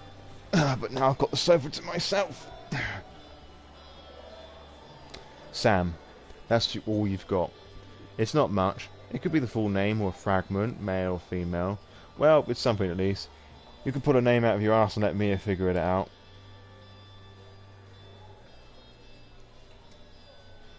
Leave the note on this name fragment. Mia asks you for a name, but if all you have is a fragment, it'll have to do. You'll jot down a note. Bruce referred to his master as Sam. Emma was asleep before Simba was howling. You pass a piece of paper to the bartender. She sticks it at the back of the same book.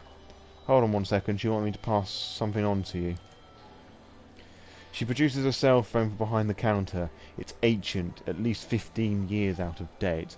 I love it that a piece of a phone that's 15 years out of date is considered ancient. But I suppose it is really how quickly things have developed. Anywho. Oh! Emma's back. She's now on my lap. Good 10 kilos of fluff and muscle. Oh right, and this. An old charger for the piece of junk in your hand. They really did think of everything. She said she'll be in touch. It takes you a moment to remind yourself how to operate this thing. And you find that its phone book is blank. There's no Wi-Fi connectivity and no saved messages. It's got a version of Snake though. The bartender is already over at the other end of her domain, taking orders and patrons, with your Anarch contact nowhere in sight. You decide to move on for the night. Hopefully your educated guess based on the scraps info you collected will be enough for Mia to call you. Okay. So, we've gone through the Kindred coterie members once. So, I would like the 4 of you, or 3, or how many of wants you to play this game. You're going to come up who we're going to speak to next. So choose a kindred, any kindred, and that's the order that we're going to do it until we've got and seen all 4 kindred. As you decide, I'm going to read them out to you. Juno and Agathon. Juno, the notes. You find the mystery of Agathon's research tantalizing enough to pay him a visit. The other side of Hope. Hope is about to head out into the city. Accompany her and see her true face. The gift that keeps on giving. It's been a while since you've heard from D'Angelo. Maybe he's busy, sticking his nose where it doesn't belong. Or maybe he's pissed off the wrong people and is now rotting in a ditch somewhere. Either way, now's as good as any time to check up on him. The Scarred One. Upon returning to your haven, you find a small scrap of paper lying on your windowsill. Need a favour. If you're still up for it, come meet me in Prospect. Tam.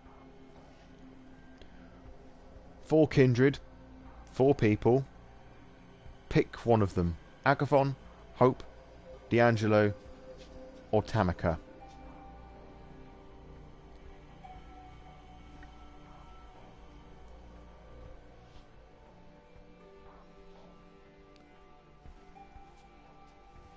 If you don't choose, I will choose. And may get upset because I haven't chosen your favourite.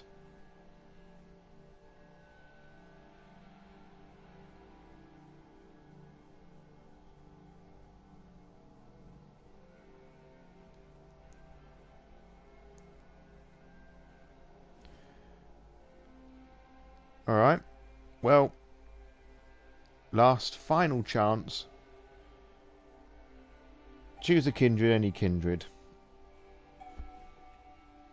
You can choose I'm no good under pressure. Well, there's no pressure. At least I didn't want there to be pressure.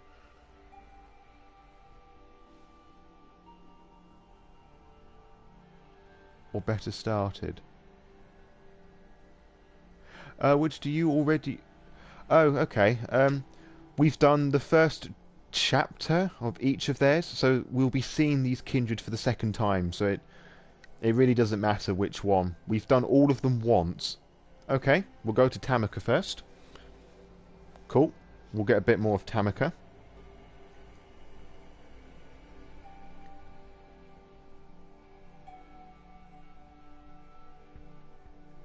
Did it? Why? What happened? I can only see the screen that you're seeing.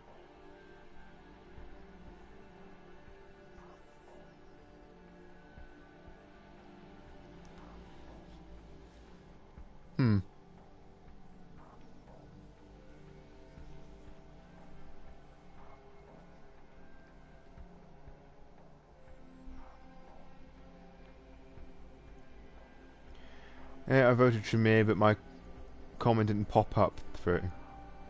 Huh. Okay. So we'll see Tamika first, then we'll go to Agathon.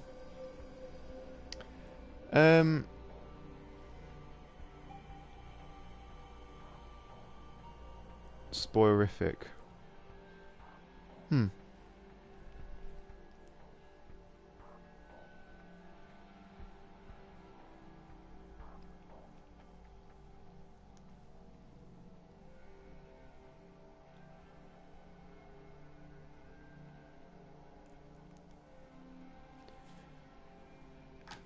So somebody said Tamika first. I can't remember who now. I forget. We'll do Tamika first, then Agathon.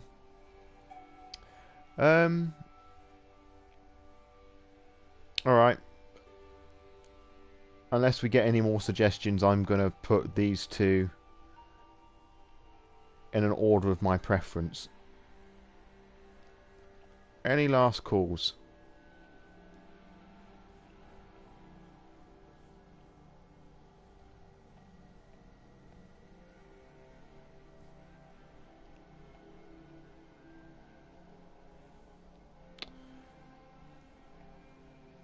Okay then, I'm gonna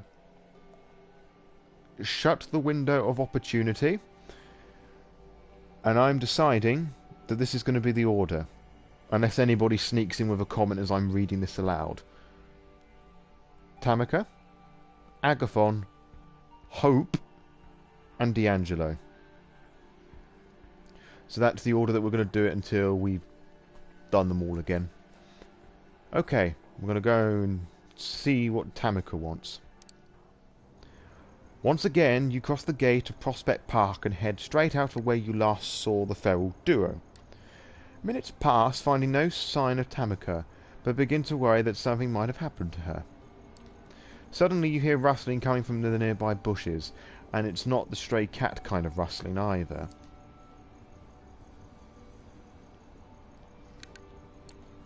Hey, you in the bushes, you know I can hear you, right? The rustling stops, if only for a second. Suddenly the bushes part and Raoul walks out. Walks out, desperately trying to look confident. Yeah, that's only because I wanted you to. Haha, yeah, sure. Listen, I wanted to have a word before Tan gets here. She seems to like you for whatever strange reason, but the way I see it, you're a nuisance at best. At worst, you're a threat.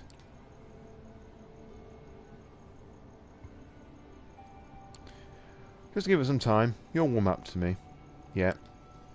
The whole suave asshole routine might work you on your dipshit cami friends. But I'm not impressed. Tamika's my sister in every sense of the word that counts. Ah, okay, so Raoul and Tamika are actual related by blood. Well, both in clan as in and mortal ways. Anything happens to her and I'll even find anything happens to her that I find remotely your fault, I'm coming after you. Is that clear? Crystal no. I'm not your enemy, or Tamika's. I don't think you understand. I don't give a fuck what you think you are. What I'm saying is, if anything happens to Tanika, I'm holding you accountable. All of a sudden, the sound of footsteps reaches your ears. It's just faint enough not to be ostentatious, but still loud enough to hear. You can tell that whoever's approaching wants to make their presence known. Both you and Raoul turn just in time to see Tamika emerge from behind an old sycamore tree. It's hard to tell just how long she's been listening in on your conversation. In any case, she walks up and speaks, addressing no one in particular. Did I miss anything? Your brother's being an asshole. Your brother's worried about you. He seems to think I'm a bad influence. Aww. In an instant, her voice goes from mockingly sweet to stern and unyielding. Her next words sound like a challenge. Is that true, Raoul? You think I can't take care of myself? God damn it, Tam. That's not what this is about, and you know it. So I just want to say again, I love her design. Ugh, it's beautiful. I know, big brother. You meant well. You always mean well. Ah, screw it. Why do I even bother? And with that, Raoul takes his leave. Tamika waits in silence, just long enough to make sure you can no longer hear her, and addresses you. I have a favour to ask. Okay, we're back to Toreador's gonna fucking hit on everything with boobs and a pulse, or in this case, just boobs. Okay, what is it? I have an errand to run. I was hoping you'd come with me. There's a place east to here. It's a short walk. We should be back in about 2, maybe 3 hours. Wait, we're walking, as in on foot, in New York City. I don't like cars, alright? They remind me of old times, before I became this. It can be distracting. Oh, sorry, Milkwood. Sometimes I don't know what to choose, and I ask folks for some help. That wasn't one of those moments. Sorry, I appreciate all the same. You're a lovely helper. So, can we go?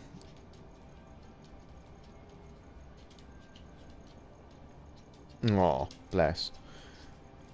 Sure, we can go now if you're ready. Well, alright. I'm going to excuse myself for one moment because I need to use the loo. I'll be back.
You weren't supposed to do that, Holly.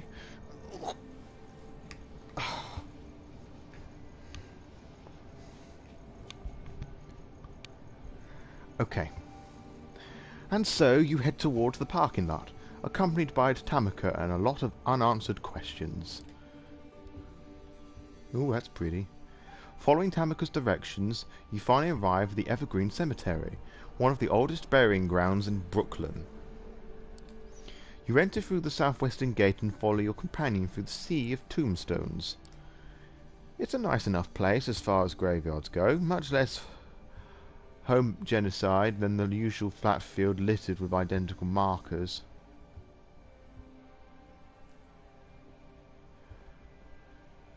Alrighty then. Well, thank you very much for stopping by. Enjoy your walk. Unless, of course, that was referring to me and walking to the world of darkness that is my downstairs toilet. Tamika confidently presses on, swerving and weaving along a pre-programmed path. It's clear that she's been here more than a few times. Finally, she makes a sharp left and takes a few more steps down a gravel walkway, coming to a sudden stop in front of a modest headstone. Ah. Cool. Gotcha. Yes, that makes sense in my head now reading it back. The inscription reads, Lucas Santiago, beloved sister and daughter, born 1991. Taken from us too soon.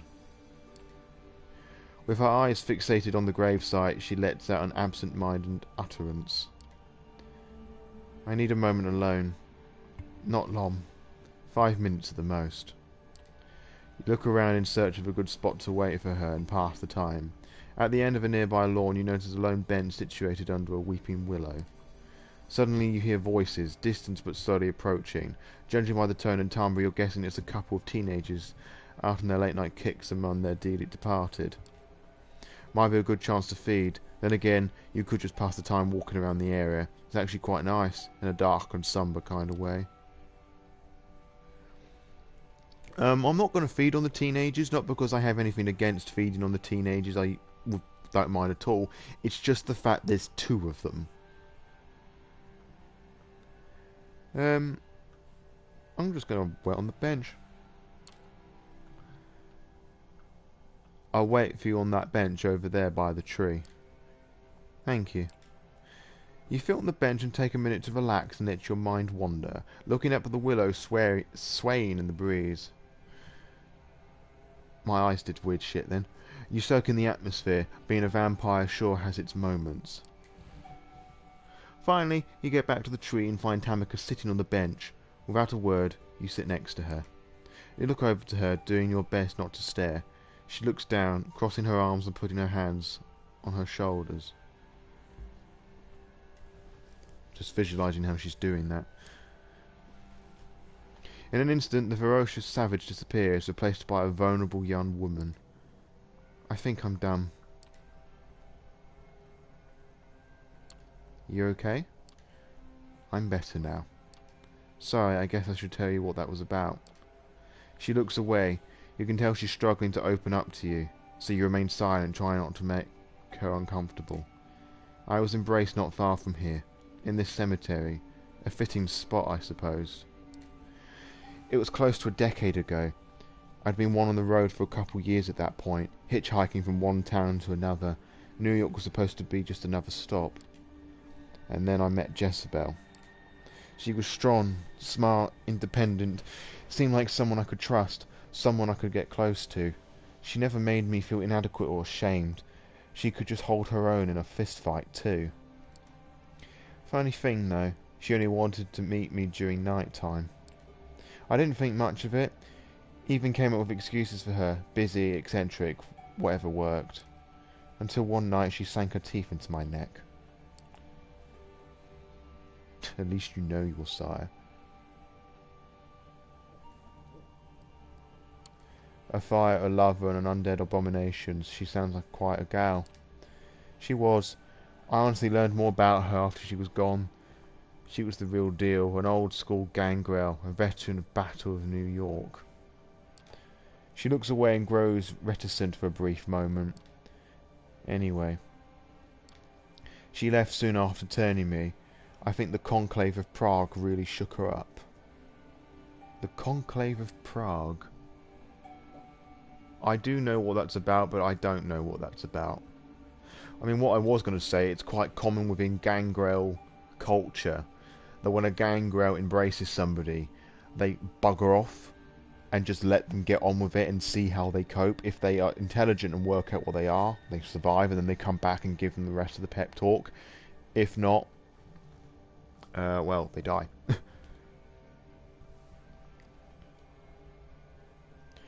I know. I mean, I have weird mushy feelings for Tanika.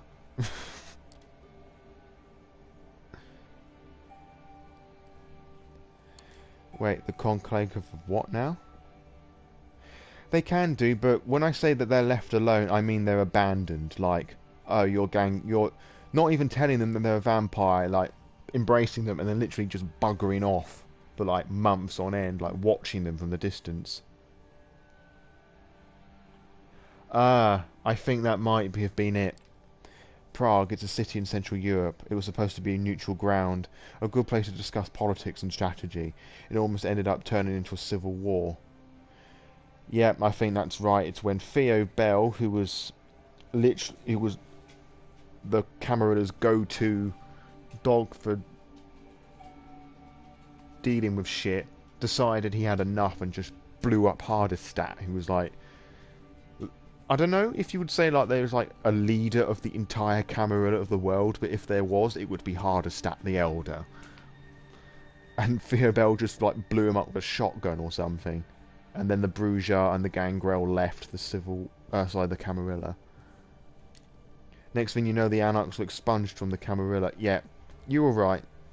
Mally 28. Thanks for that reminder. I knew it was something to do with. It was a big thing. It was just the back of my mind. All they had done for our kind, the blood they spilled, it didn't amount to a thing. Can't blame Jezebel for feeling betrayed, but yeah, even though I still had Raoul and Luca, I was still furious and terrified. Luca died a few years ago. Operations Light Out, they called it. It was a coordinated assault by the Second Inquisition, a genocide by any other name. Her family got together, brought up a plot and buried an empty casket. I guess they wanted some closure. Can't fault them for that. Even though she's not really here, I like to come and visit from time to time. It reminds me of who I am, keeps me in check, keeps the beast at bay. It's interesting that her anchor that was described by Kadir in the previous episode to humanity, usually our anchors to humanity are living people, but she's doing it in the memory of a deceased sibling.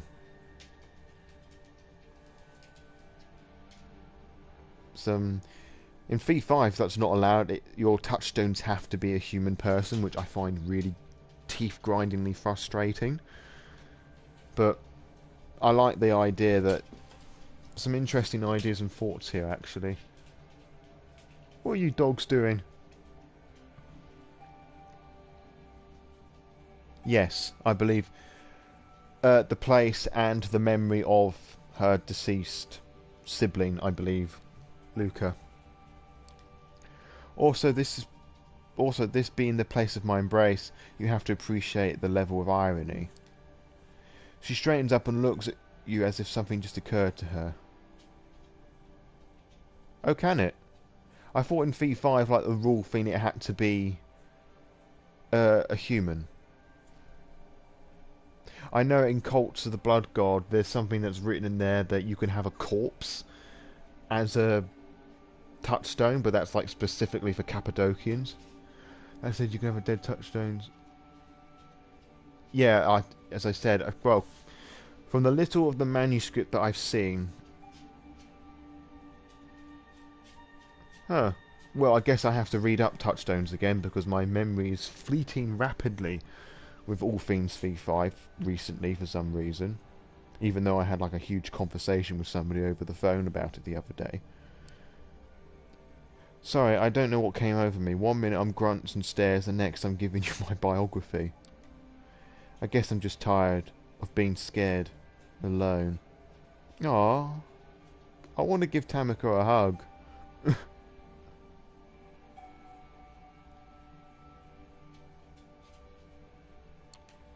You don't have to be alone.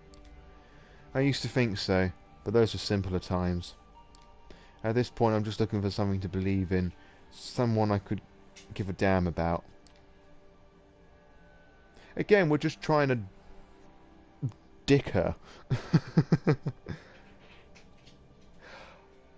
Oh, that's an interesting thought, because the Anarchs cherish freedom, the camera has its merits. Now, this is what I would like to do. I want to choose the option one because Tamika is my waifu now. Must protect Tamika. But part of me wants to choose the bottom one. Which one should I choose? Top or bottom one?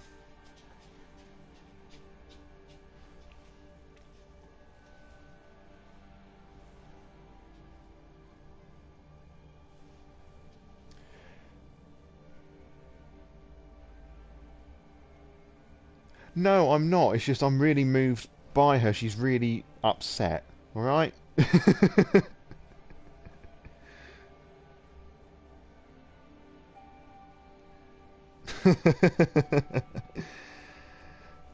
No, I'm just really moved by her story. It's a...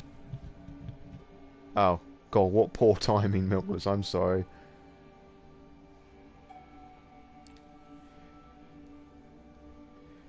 She looks at you. Her mouth drops open ever so slightly. You can tell she wasn't expecting that. Yeah, I do, don't I? I mean, either the correct option to me was either the first or the bottom one. But, no. You open your mouth just before you can make a sound. Tamika motions at you to keep quiet. She lifts her head and sniffs the air. Her ears poke up and her eyes widen. Suddenly she pushes you with all of her strength, sending you flying off the bench. Well. Yes, I did. It was the first option. Because it was either that or the bottom one. Because after all, the only reason, mechanically wise, we are trying to form a coterie with her. Whatever that means.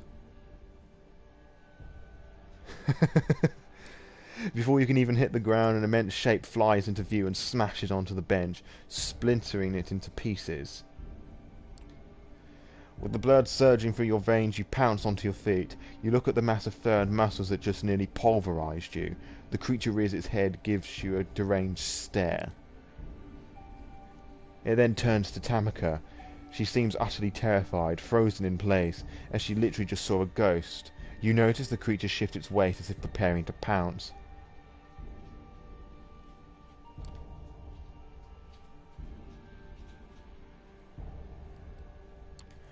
With your reflexes greatly enhanced, you're able to get over to Tamika and push her out of the monster's way.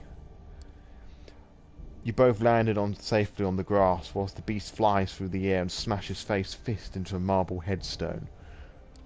The creature then turns towards you. For a second or two, it moves its mouth awkwardly, as if trying to remember how to form words. Ugh! Now that is a proper gangrel right there. Fur from the face, claws. Stay out my ground. The creature runs off towards a nearby clearing, when all of a sudden a gunshot sends it tumbling onto the ground. A group of well-armed men in body armor, oh for fuck's sake, they're back, in the body armor emerge from the shadows in an orderly fashion formation, moving closer around the creature. Retreat and hide. That moment when you accidentally run into Jack the Ripper. I had always wondered the idea of whether he's actually a kindred. Because, you know, his horrific crimes just stopped for reason, and maybe the cam or whatever just nipped him in the bud. Hello, Simba. My other cat arrives. What-o, stay out of my undertow.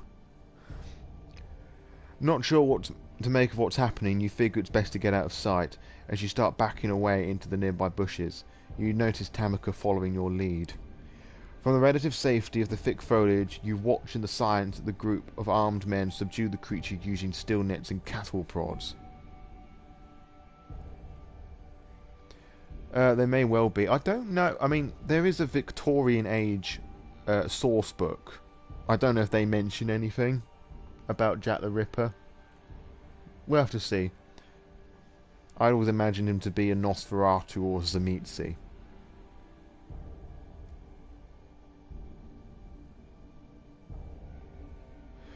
Yes, isn't Al Capone a vampire in Chicago by Night? In the corner of your eye, you catch Kamata looking away as if she finds the whole spectacle somehow distasteful. She speaks under her breath, her voice shaking. Can we get out of here? You see no reason to object. You walk back. The walk back turns out to be quite a somber experience. You both walk in silence. A city blur.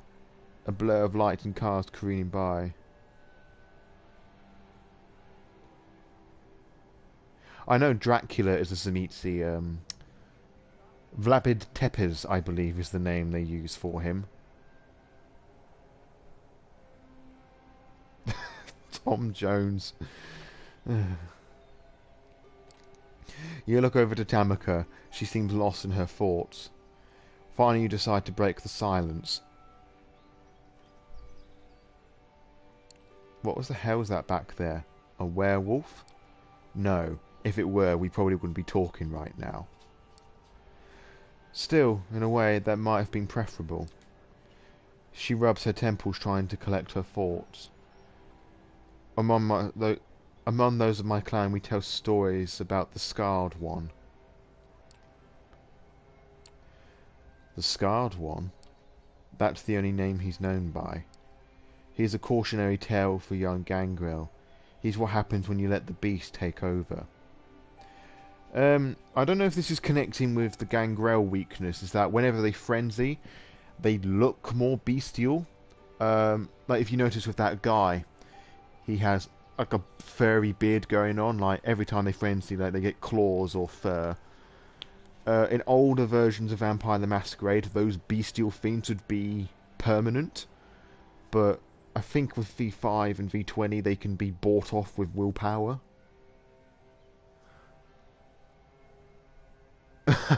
It's not unusual to be drained by anyone. Ba-da-da-da-da-da. It's not unusual to have fun with anyone. Oh god, I love it. I always figured him to be more of a metaphor. In a sense, like Beckett, because you're probably aware that Beckett has red, glowing, piercing eyes. Yeah. Gorgeous, gorgeous Beckett. Yes, he's certainly no one. Great, like Beckett. Da, da, da, da, Beckett. See, that I was going somewhere with that, but I would need the lyrics. I always figured him to be more of a metaphor. Seeing him in real life, it's like a Christian just happened to run into Judas one day, and seeing him hunted down by the SI. I don't know what to think. I don't even know where to start thinking. Deciding to give her some space, you spend the rest of the walk in silence. Soon enough, the familiar tree line of Prospect Park comes into view. You start by the entrance nearest to Tamika's haven. She keeps walking, without so much as a word or glance in your direction. She stops after several paces and turns back towards you. I'm sorry. Thank you for coming with me, but now I have a lot of shit to figure out. Once I do, I'll let you know. And with that, she disappears among the trees. See no point in sticking around. You take your leave. A piece of paper is sticking out of your mailbox. Oh, there's a word missing there. A piece of paper sticking out of you mailbox. Tisk tisk. It's a good... Well, I can hardly complain. I've been mispronouncing every word wrong. I even just mispronounced what I was saying. For fuck's sake. It's a computer printout, a note and a screenshot from Google Maps. It reads, "Meet me at the indicated spot tomorrow at 10 p.m. I'll pick you up and we'll take it from there." No signature. The place marked on the map is the lookout point near Pier 1, just next to the Brooklyn Bridge. You check the phone that Mia passed on to you. No new messages. No missed calls. It's all a bit fishy, but there's only one way to find out who addressed this to you. Looks like tomorrow evening has been planned out for you.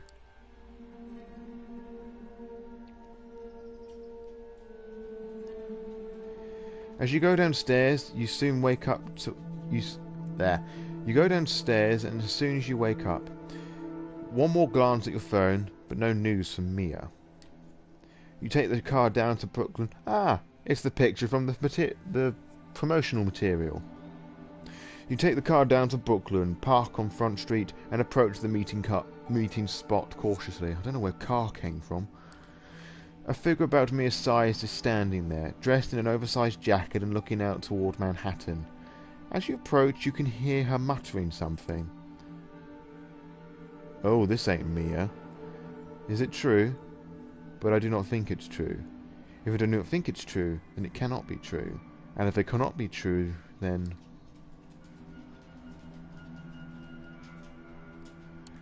"Hey, I'm supposed to be meeting somebody here tonight. I don't suppose that would be you?" The woman turns around. It's not Mia. Whoever it is, you have never seen her before. She looks perfectly plain and unmemorable. "Why, yes, it's me. We are meeting now. You are meeting me. I am meeting you. Such a joyous occasion. Oh great, another fucking Malkavian." You turn around.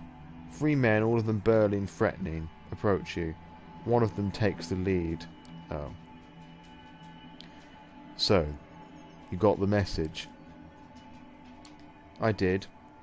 What now?" Now you'll come with us. The boss wants to meet you."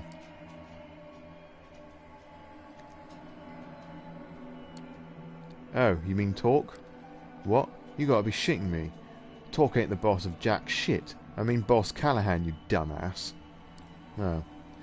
I suggest you get a move on. We got places to be." The voice of a woman keeps creeping into your consciousness. The litany of gibberish ever present throughout the entire conversation. The man cracks his knuckles. "Or we can do this the hard way."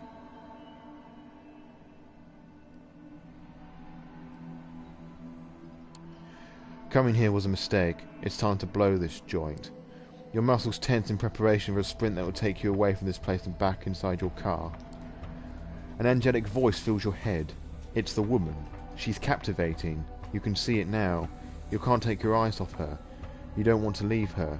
You need to see her features. Clearer, closer. A stake slams into your chest. The man who talked to you before appears before your face. A smiling, crooked smile. "Funny thing, I thought he was making a run for it. Whatever. Load him onto the boat, boys." You're barely conscious. It's impossible to tell where they're talking to you or how long it will take. Yep. The game's decided what to do for us. A sucking sound and clear sensation of having a cavity in your chest that wasn't there before. A deep voice breaking through the oblivion you're returning from. "Vincent, my boy, you are truly a nuisance sometimes, but you got the job done. That's why I respect you." "Thank you, boss." Sight comes back to you. The owner of the deep voice is a curious sight, dressed in what can only be described as a Victorian clothing, with a monocle and greying red hair. Is this Callahan? That is a very unusual looking Anarch. "There we go. Coming to, are we? Heard you were a spirited one, eh? Vincent, is this the fledgling spirited, would you say?" Yes, boss. Sure. Spirited. I believe you already know who I am." "You dumbass looking motherfucker." Totally Jack the Ripper. "Your boss Callahan. Is it me, or does Caesar look much paler now? Probably because we've just been staked. Right you are. And I'm guessing you know my role in this city. I represent the Anarch movement, while you... I'm not quite sure what you represent. I have invited you here to find out.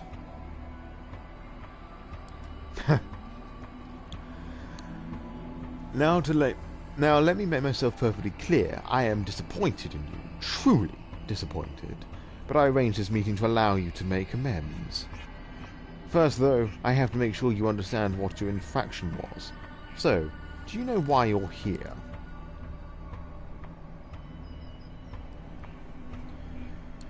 Is it because I wanted to meet with Talk?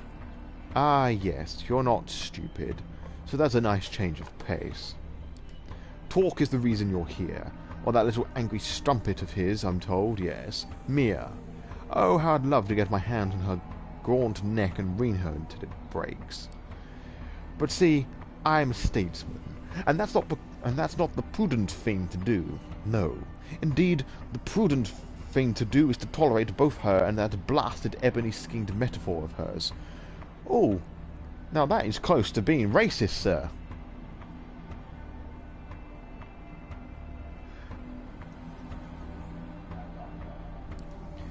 You folk called yourself Afro-American, correct? Bah! Back in my day, we knew that being American was, and it sure was hell didn't mean being... Well, fuck you. Jesus.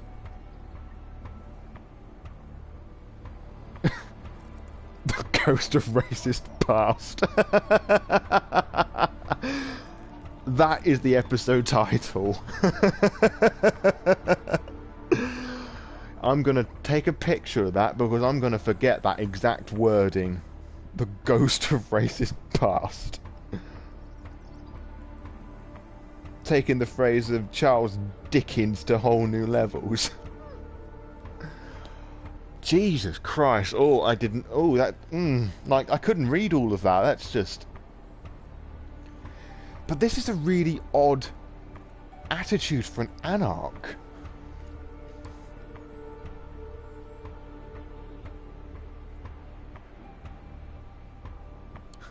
Finish with your disgusting rant.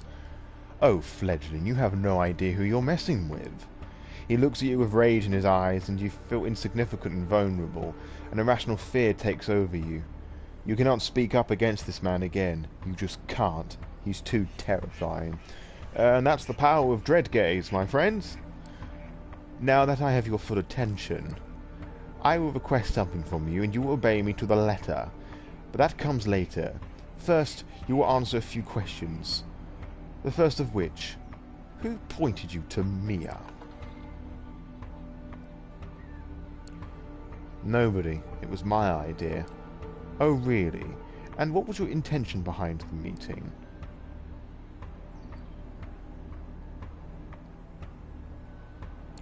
I wanted to contact Talk. I had to go through Mia. Ah, yes, the so-called veteran loves to use his petite girls to hide behind, I heard. That will check out. What did you end up discussing? I just wanted to learn about the Anarchs, so I asked her about the movement. Oh, child, you should have come to me then. I am the Anarch movement in New York City, and nobody makes a secret out of it. You bet on the wrong horse, as I'm sure you'll soon learn. See, that wasn't hard now, was it? Of course, I can't be sure how much of what you told me was true, and how much of it is worth about as much as yesternight's horse shit.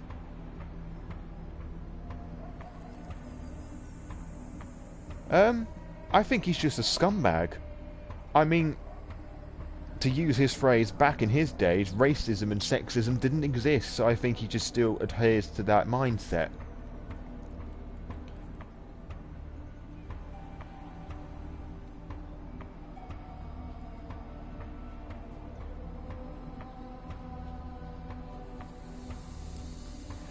But I'll find out. I always do. When I do, we'll have another one of these nice talks. And maybe, just maybe, you'll avoid this upcoming pleasant episode next time. He gives Vince a sign and the burly man starts hitting you all over. You feel teeth, ribs and fingers break. Your foot is mangled under Vince's boot. Your shoulder dislocated, your nose wrecked. You know, as much as the horrible arsehole this guy is, I applaud Draw Distance, the developers for this, and the writers for not shying away from such horrible language. Keeping to the idea that there are loads of vampires with that mindset. And even though it was a very uncomfortable thing to read, I don't find that distasteful, in the sense that they overstepped a mark.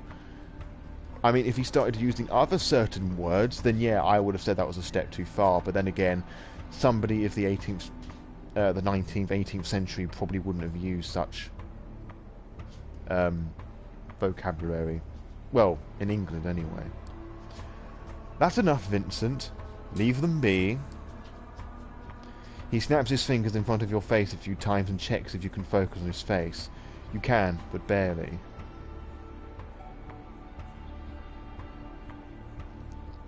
I suspect we'll be able to get our revenge on him shortly.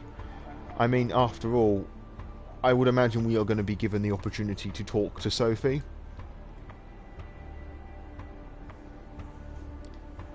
I am a man of principle. Another night I would perhaps put you in a casket, dip it in concrete and dump it in the Hudson. A favourite of mine during the roaring 20s. Ah, it's been a while. I'm going to guess he's a bruiser because that's actually a favourite bruiser trick for punishing fledglings that step out of line.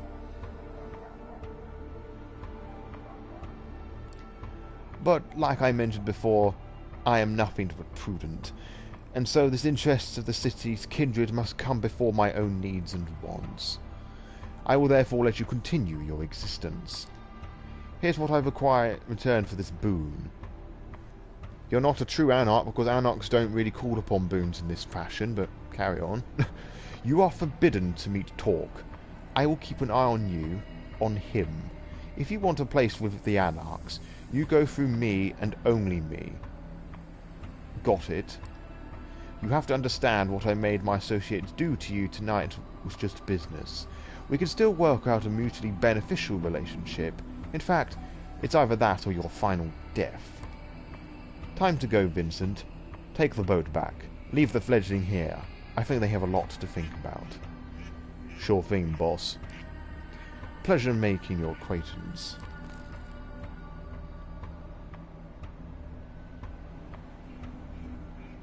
That is true, but if he really is the Baron of New York, and given how nasty he is, I don't think these are empty threats of his. Callahan walks away as do Vince and his band of thugs. You lie on the ground in wild hunger, feeling blood slowly pulling your body back together, your hunger growing. You can hear the beast calling, for sustenance, for safety, for revenge, a distant but pronounced third desire. It's not until you mend yourself enough to appear more as a mugging victim than impossibly mangled walking cadaver that you It's not until you mend yourself enough to appear more as a mugging victim than impossibly mangled walking cadaver that you hail a passing taxi and head back to your haven. You give the driver your address and pass out. The darkness greets you. Some time passes, you think.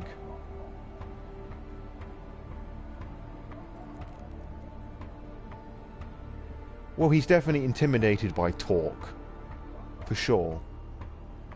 This old world vampire is afraid of Talk and his uprising and how all the what's the word? Neonates, Anarchs lean towards him, so he's fearful of that for sure.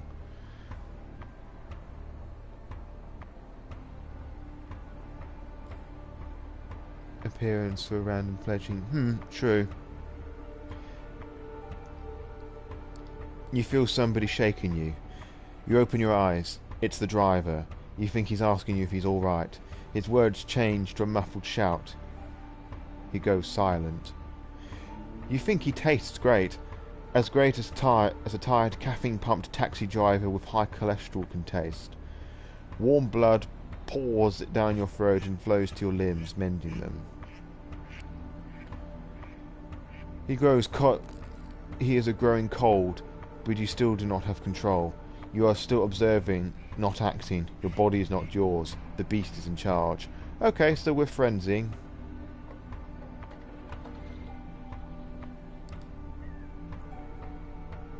Okay, that's enough. No, it's not. I said that's enough. It will never be enough. Enough! You break away from the man. He's dazed but conscious. He groggily says something about feeling tired. You leave the money on the driver's seat and let him rest in the back. The four familiar walls of your haven are a blessing. The beast inside you keeps nagging, but you have reined it in tonight. Not a small feat given your state.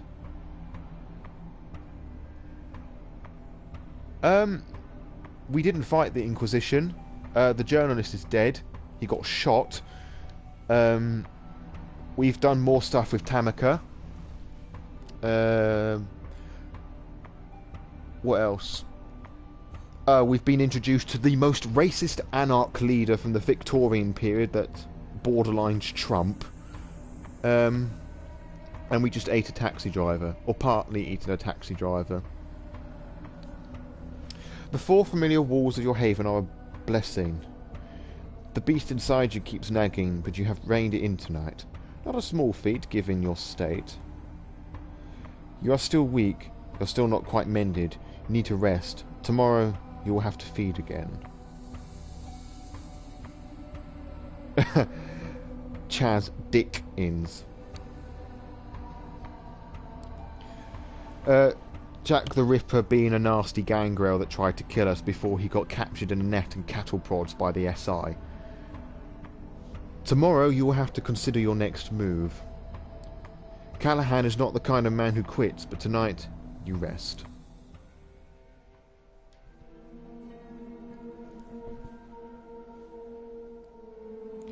Walking up tonight feels different for two reasons. For one, you are pleasantly surprised your body mended reasonably well while you were resting. It comes with a caveat though. The hunger you feel is pronounced. The beast is like a black dog on the edge of your vision, following you. But what is truly remarkable is waking up to a tone of an old cell phone ringtone. An unknown number is calling the phone you got from Mia. You pick up. Keep that old thing charged up after all, huh? You alright? No, actually, I feel like shit. Look, that's too bad, but I really don't care. I was just being polite. I'm calling with good news. Talk has agreed to meet you. There's a pub in the Bronx, Solids and Stripes. Be there tonight. Two things. No drinking on the premises, so if you want to go and grab a snack, do it before setting in the borough. And this is exclusively a no powers meeting. We'll be rubbing shoulders with commoners the whole evening, and we also don't trust you, so keep it casual or you'll blow it. Anything you'd like to add?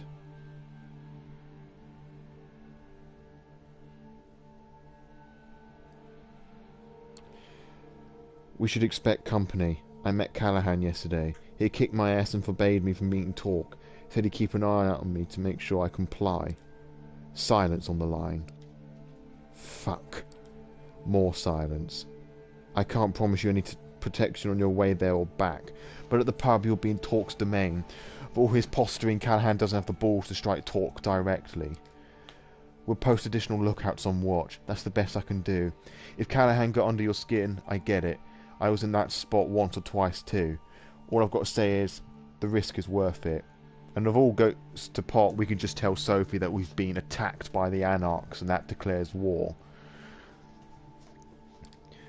Well, I'm hoping we're given that option anyway. If you don't show tonight, I won't blame you, but it's a one-time offer only. You gotta hedge your bets. Just don't do anything stupid. You meet us tonight. It better be in good faith. She ends the call.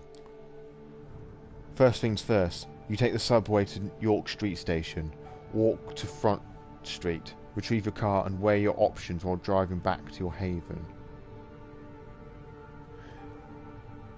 Gotta get some coke done now. Cool, nice of you to drop by, Helton.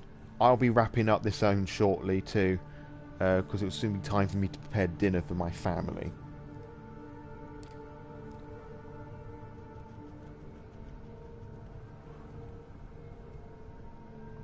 Um, she did say, Mia, that we could feed before.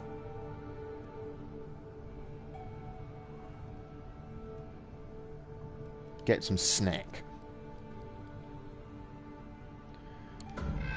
You've been doing this for a good few nights. You're getting a feel for it. You're learning what kind of predator you are and what kind of blood you crave. You get caught so up in yesterday's problems and in this cloak and dagger debacle you're now part of that the hunt feels almost automatic and casual tonight. A fragment of you surrenders control. Just a minute after you find your victim, coax them and drink from them, you find you've forgotten their face and how they were dressed.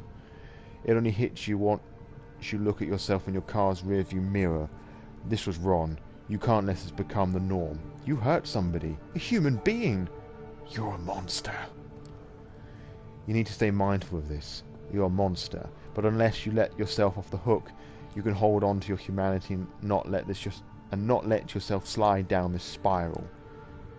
Instead of clearing your mind, this clouded it further, and you're still no closer to a decision.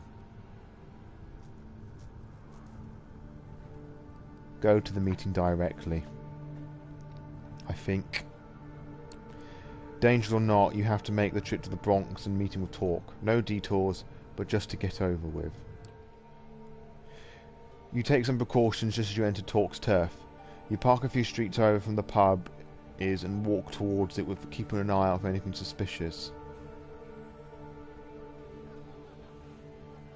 Absolutely, the beast never sleeps. That kindred, for the most part, look no different than a regular people, makes things complicated, of course. If you're being followed or watched, it's going to be hard to tell.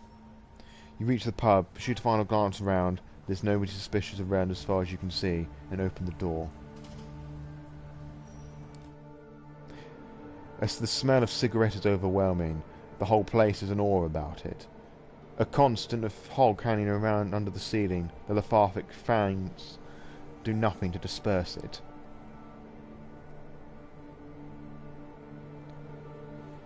It's an interesting concept, but I don't think the vampires see it as such.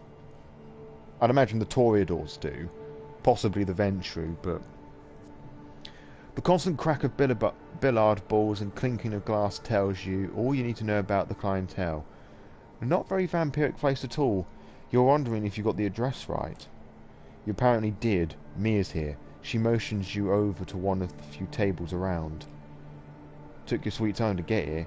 What, got cold feet? Never mind. Anyone follow you? Not that I know of. Fair enough. Before I introduce you, there's some outstanding business to discuss. You did well enough at the bar, I guess. There are plenty of Sams in the city, but I think I've got a good feel on who it was and who There are plenty of Sams in this city, but I think I've got a good feel on who it was who sent Bruce to spy on me. So thanks for that. Simba.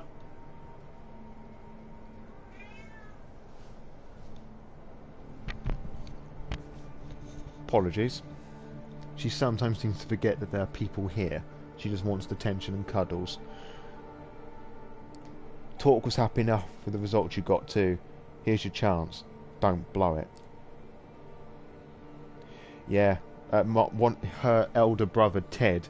If you thought that was loud, he'd shriek like a peacock being strangled by a shagging fox. It was really unpleasant. You walk towards one of the tables. A guy in a coat and hat leans over to take a shot. He's way ahead of his opponent. The table was clear of his balls, save for the 8-ball in a tricky position. It made for good ambience, admittedly. Hey, they're here. Oh, what a suave-looking guy he is. Be with you just a moment. The hit is fast, precise, and it sends the black ball exactly where the player wanted it. His opponent lets out a frustrated sigh. That's that. I believe that's 150 American dollars, Jeremy. You want to pay up now or up the stakes again? The disgruntled man accepts his defeat.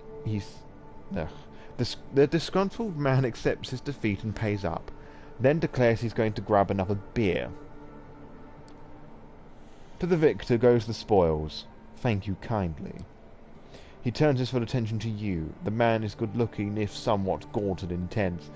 His eyes especially seem to pierce right through to your core, but not in an unpleasant way. Name's Talk. I believe you're Caesar, Sophie Langley's new plaything. Is that right? Oh, he knows of Sophie.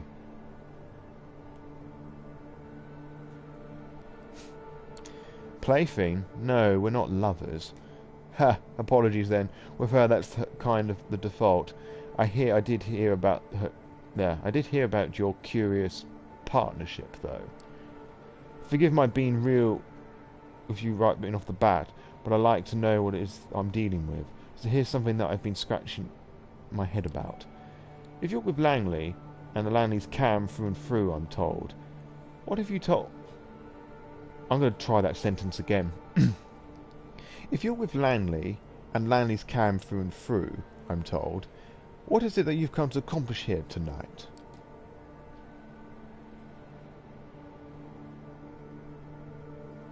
Oh God, what did she say? She just didn't want us...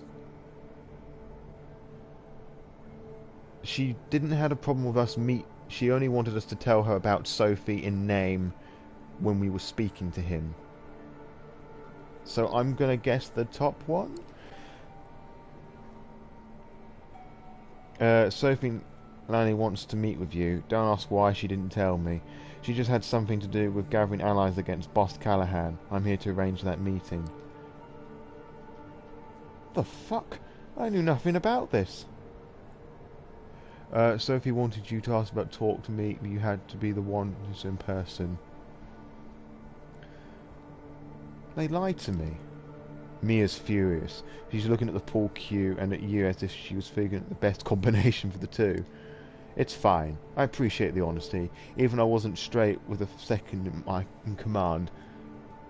Oh, it's fine. I appreciate the honesty, even if you weren't straight with my second in command. That I don't appreciate. Well, well, well. Ain't that an interesting proposition? You can bet your sis... You can't be seriously thinking about meeting with Langley. She's hard like Cam. It's a trap. It must be. Mia will remember this. It just might be. It just might. He looks at you, pierces you with an unnaturally keen eyes. He's about to say something when a door opens at the back of the room. Hey, Talk, you, got a guess. There in the back. Mia, won't you be a dear and keep our new friend company? I'll see what the commotion is. Sure thing. Talk tips his hat to you and walks to the back, joining the man who called for him. Mia glowers at you, this time weighing one of the pool balls in her hand. She looks like she's half a mind to chuck it at your face. You'll be quite happy with yourself bluffing your way in here.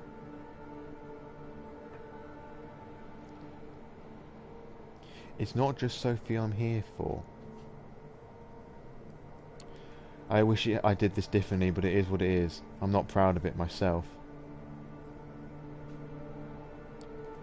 You shouldn't be. You made me look like a right chump in front of Talk. Here I was beginning to think you might make a good addition to our little family. There's a whole lot of trust you'll have to regain before that happens now.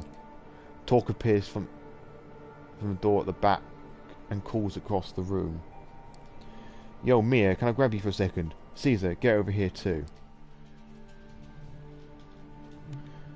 You go to the back room. It's basically a storage area with a single wooden desk. It's pretty cramped, especially considering there are 5 other people in there with you. Oh. Talk ushers you in and closes the door behind you and Mia. You 2 burly dudes are holding somebody down. A familiar voice reaches your ears. Motherfuckers, you're gonna pay for this, you hear me? The boss is gonna fuck you up so bad you have no idea. Have you had the doubtful pleasure of meeting Mr. Coterie before, Caesar?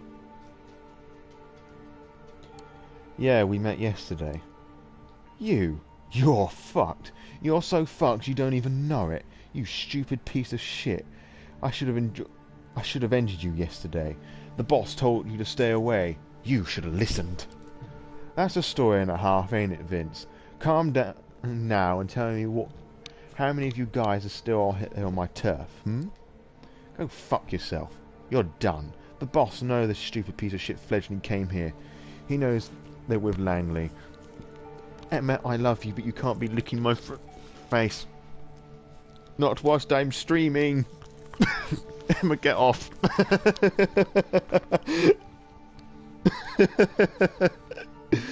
Emma, I know you don't understand what these weird people traditions.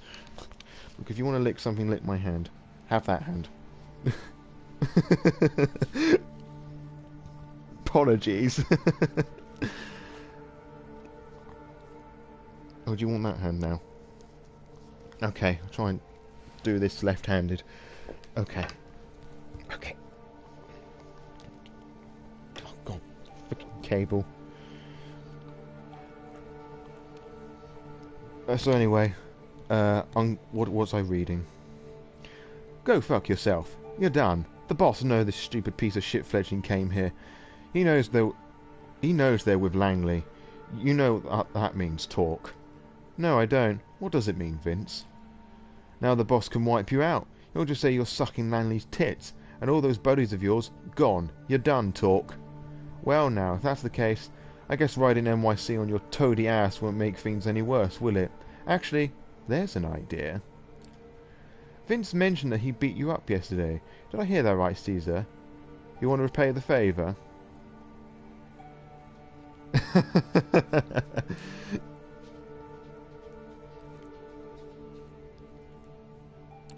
It's not your tough Turk. I think you should deal with him. That's a fair point of view. He takes an old pork cue and breaks it over his knee. Hold him down, bros. Don't you fucking do it, Talk. Don't! Talk takes the sharp piece of wood and jams it into Vince's chest. His features grow slack, his entire body inert. He doesn't even give a yelp. Take him downstairs. Let's keep Callahan guessing about what happened to his favourite puppy. I'll figure out what to do on that cum guzzler later. The other two Anarchs who held Vince down before take him out of the room. As entertaining as that was, I think Vince,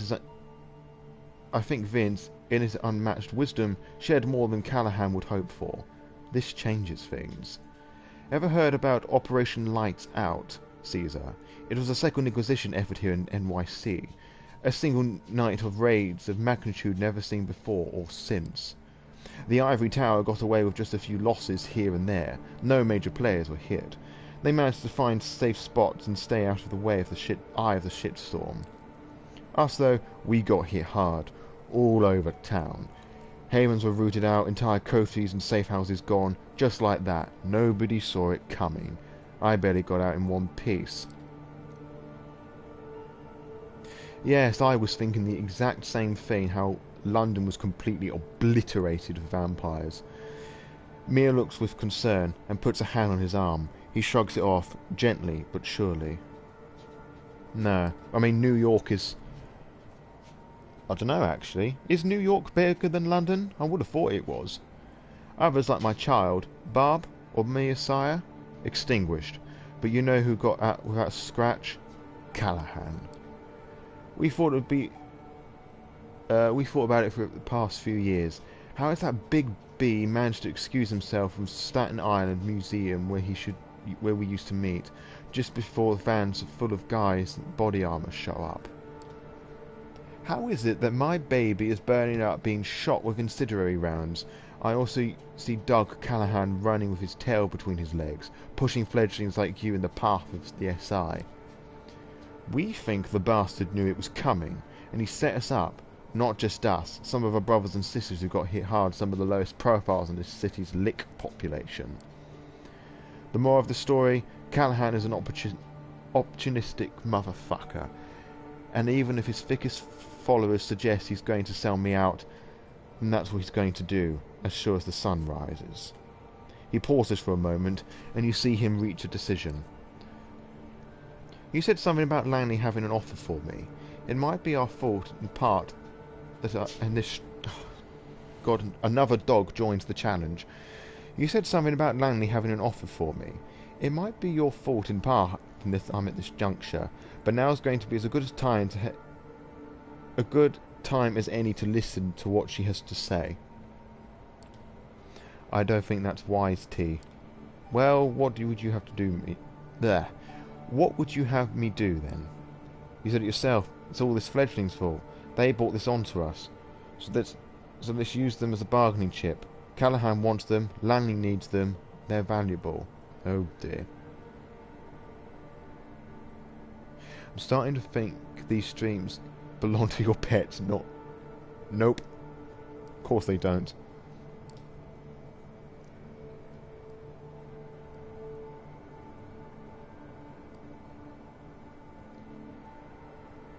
Huh, learn something new every day.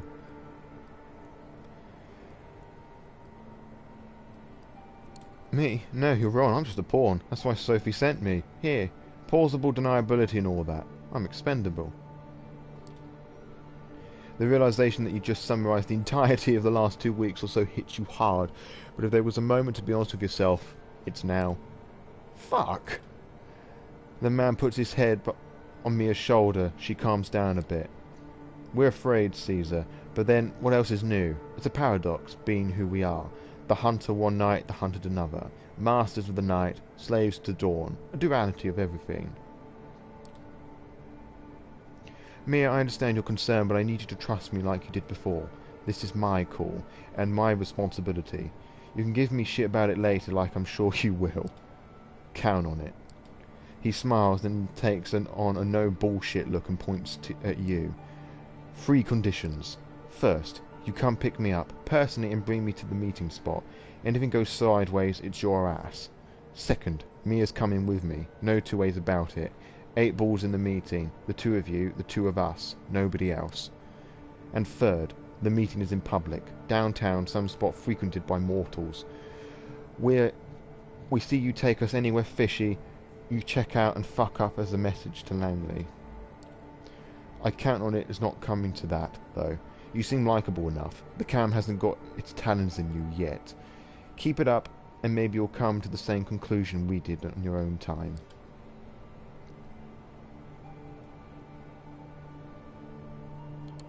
I'll make sure to repeat your conditions to Sophie. You do that. Best be on your way. Ask for me when you need me. The bartender knows how to get in touch. Just ask him to put the owner on the line. Mia walks you to the door and accompanies to your car. Listen, about what I said before. Yeah, what about it? I panicked, that's all it was. It was unfair. Like I said, if anything, it's my fault. I'm angry with myself, and that makes me angry with you. Fair enough. Forget it. See ya. She starts walking back to the bar as you start the engine and head back to Sophie's apartment. Time to give Sophie the good news. She welcomes you as openly as ever, clearly excited to see you for what the news you might bring. Good evening, Caesar. How's your task going? You have something, perhaps?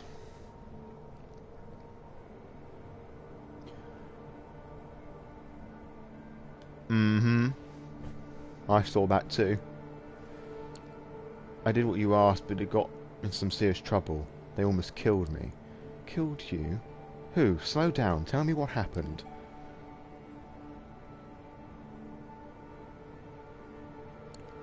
During my meeting with Talk, some guy came... The same guy who beat me up yesterday, Vince, showed up. He's Callahan's goon. We have to assume he knows that I met Talk. Well, that just means we have to bring the plan to a close. And thanks to your good timing, we're just a day away from that. Well, let's hear it. What did Talk agree to? You relay the Anarch leader's conditions. You are to pick him up and pick him and Mia up. The meeting should only include the 4 of you, and it should be held in a public space. That's all fair enough, although I do worry about that Mia character. Tell me, do you think she's trustworthy? Well, Talk trusts her, so we can too, I think. Very well. As for the place, I wonder if they would agree to meeting in Hudson Yards, the vessel. Plenty of tourists visit that space. But if we go there after midnight... She seems to have made up her mind. Yes, bring them there tomorrow night. Look for me near the top level. Do you think Torque and Mia will agree to meeting in the city? It's Camarilla territory. Won't they be too cautious to come here? They did ask me to pick the spot, did they not? It's public and in the open. They should love it. Pick them up at midnight and drive them back to Midtown. That's the plan. I'll be waiting as long as it takes, within reason. I'm counting on you, Caesar. The final puzzle piece is about to find its way to its destination. After that, we'll get our just reward. You, me, the Camarilla. Even the Anarchs. I could kiss you. Yes, you'd like that. You desire it.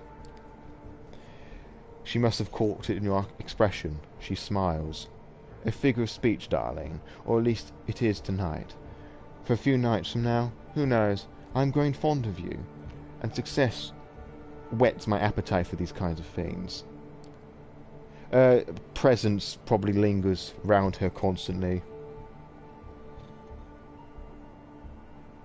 The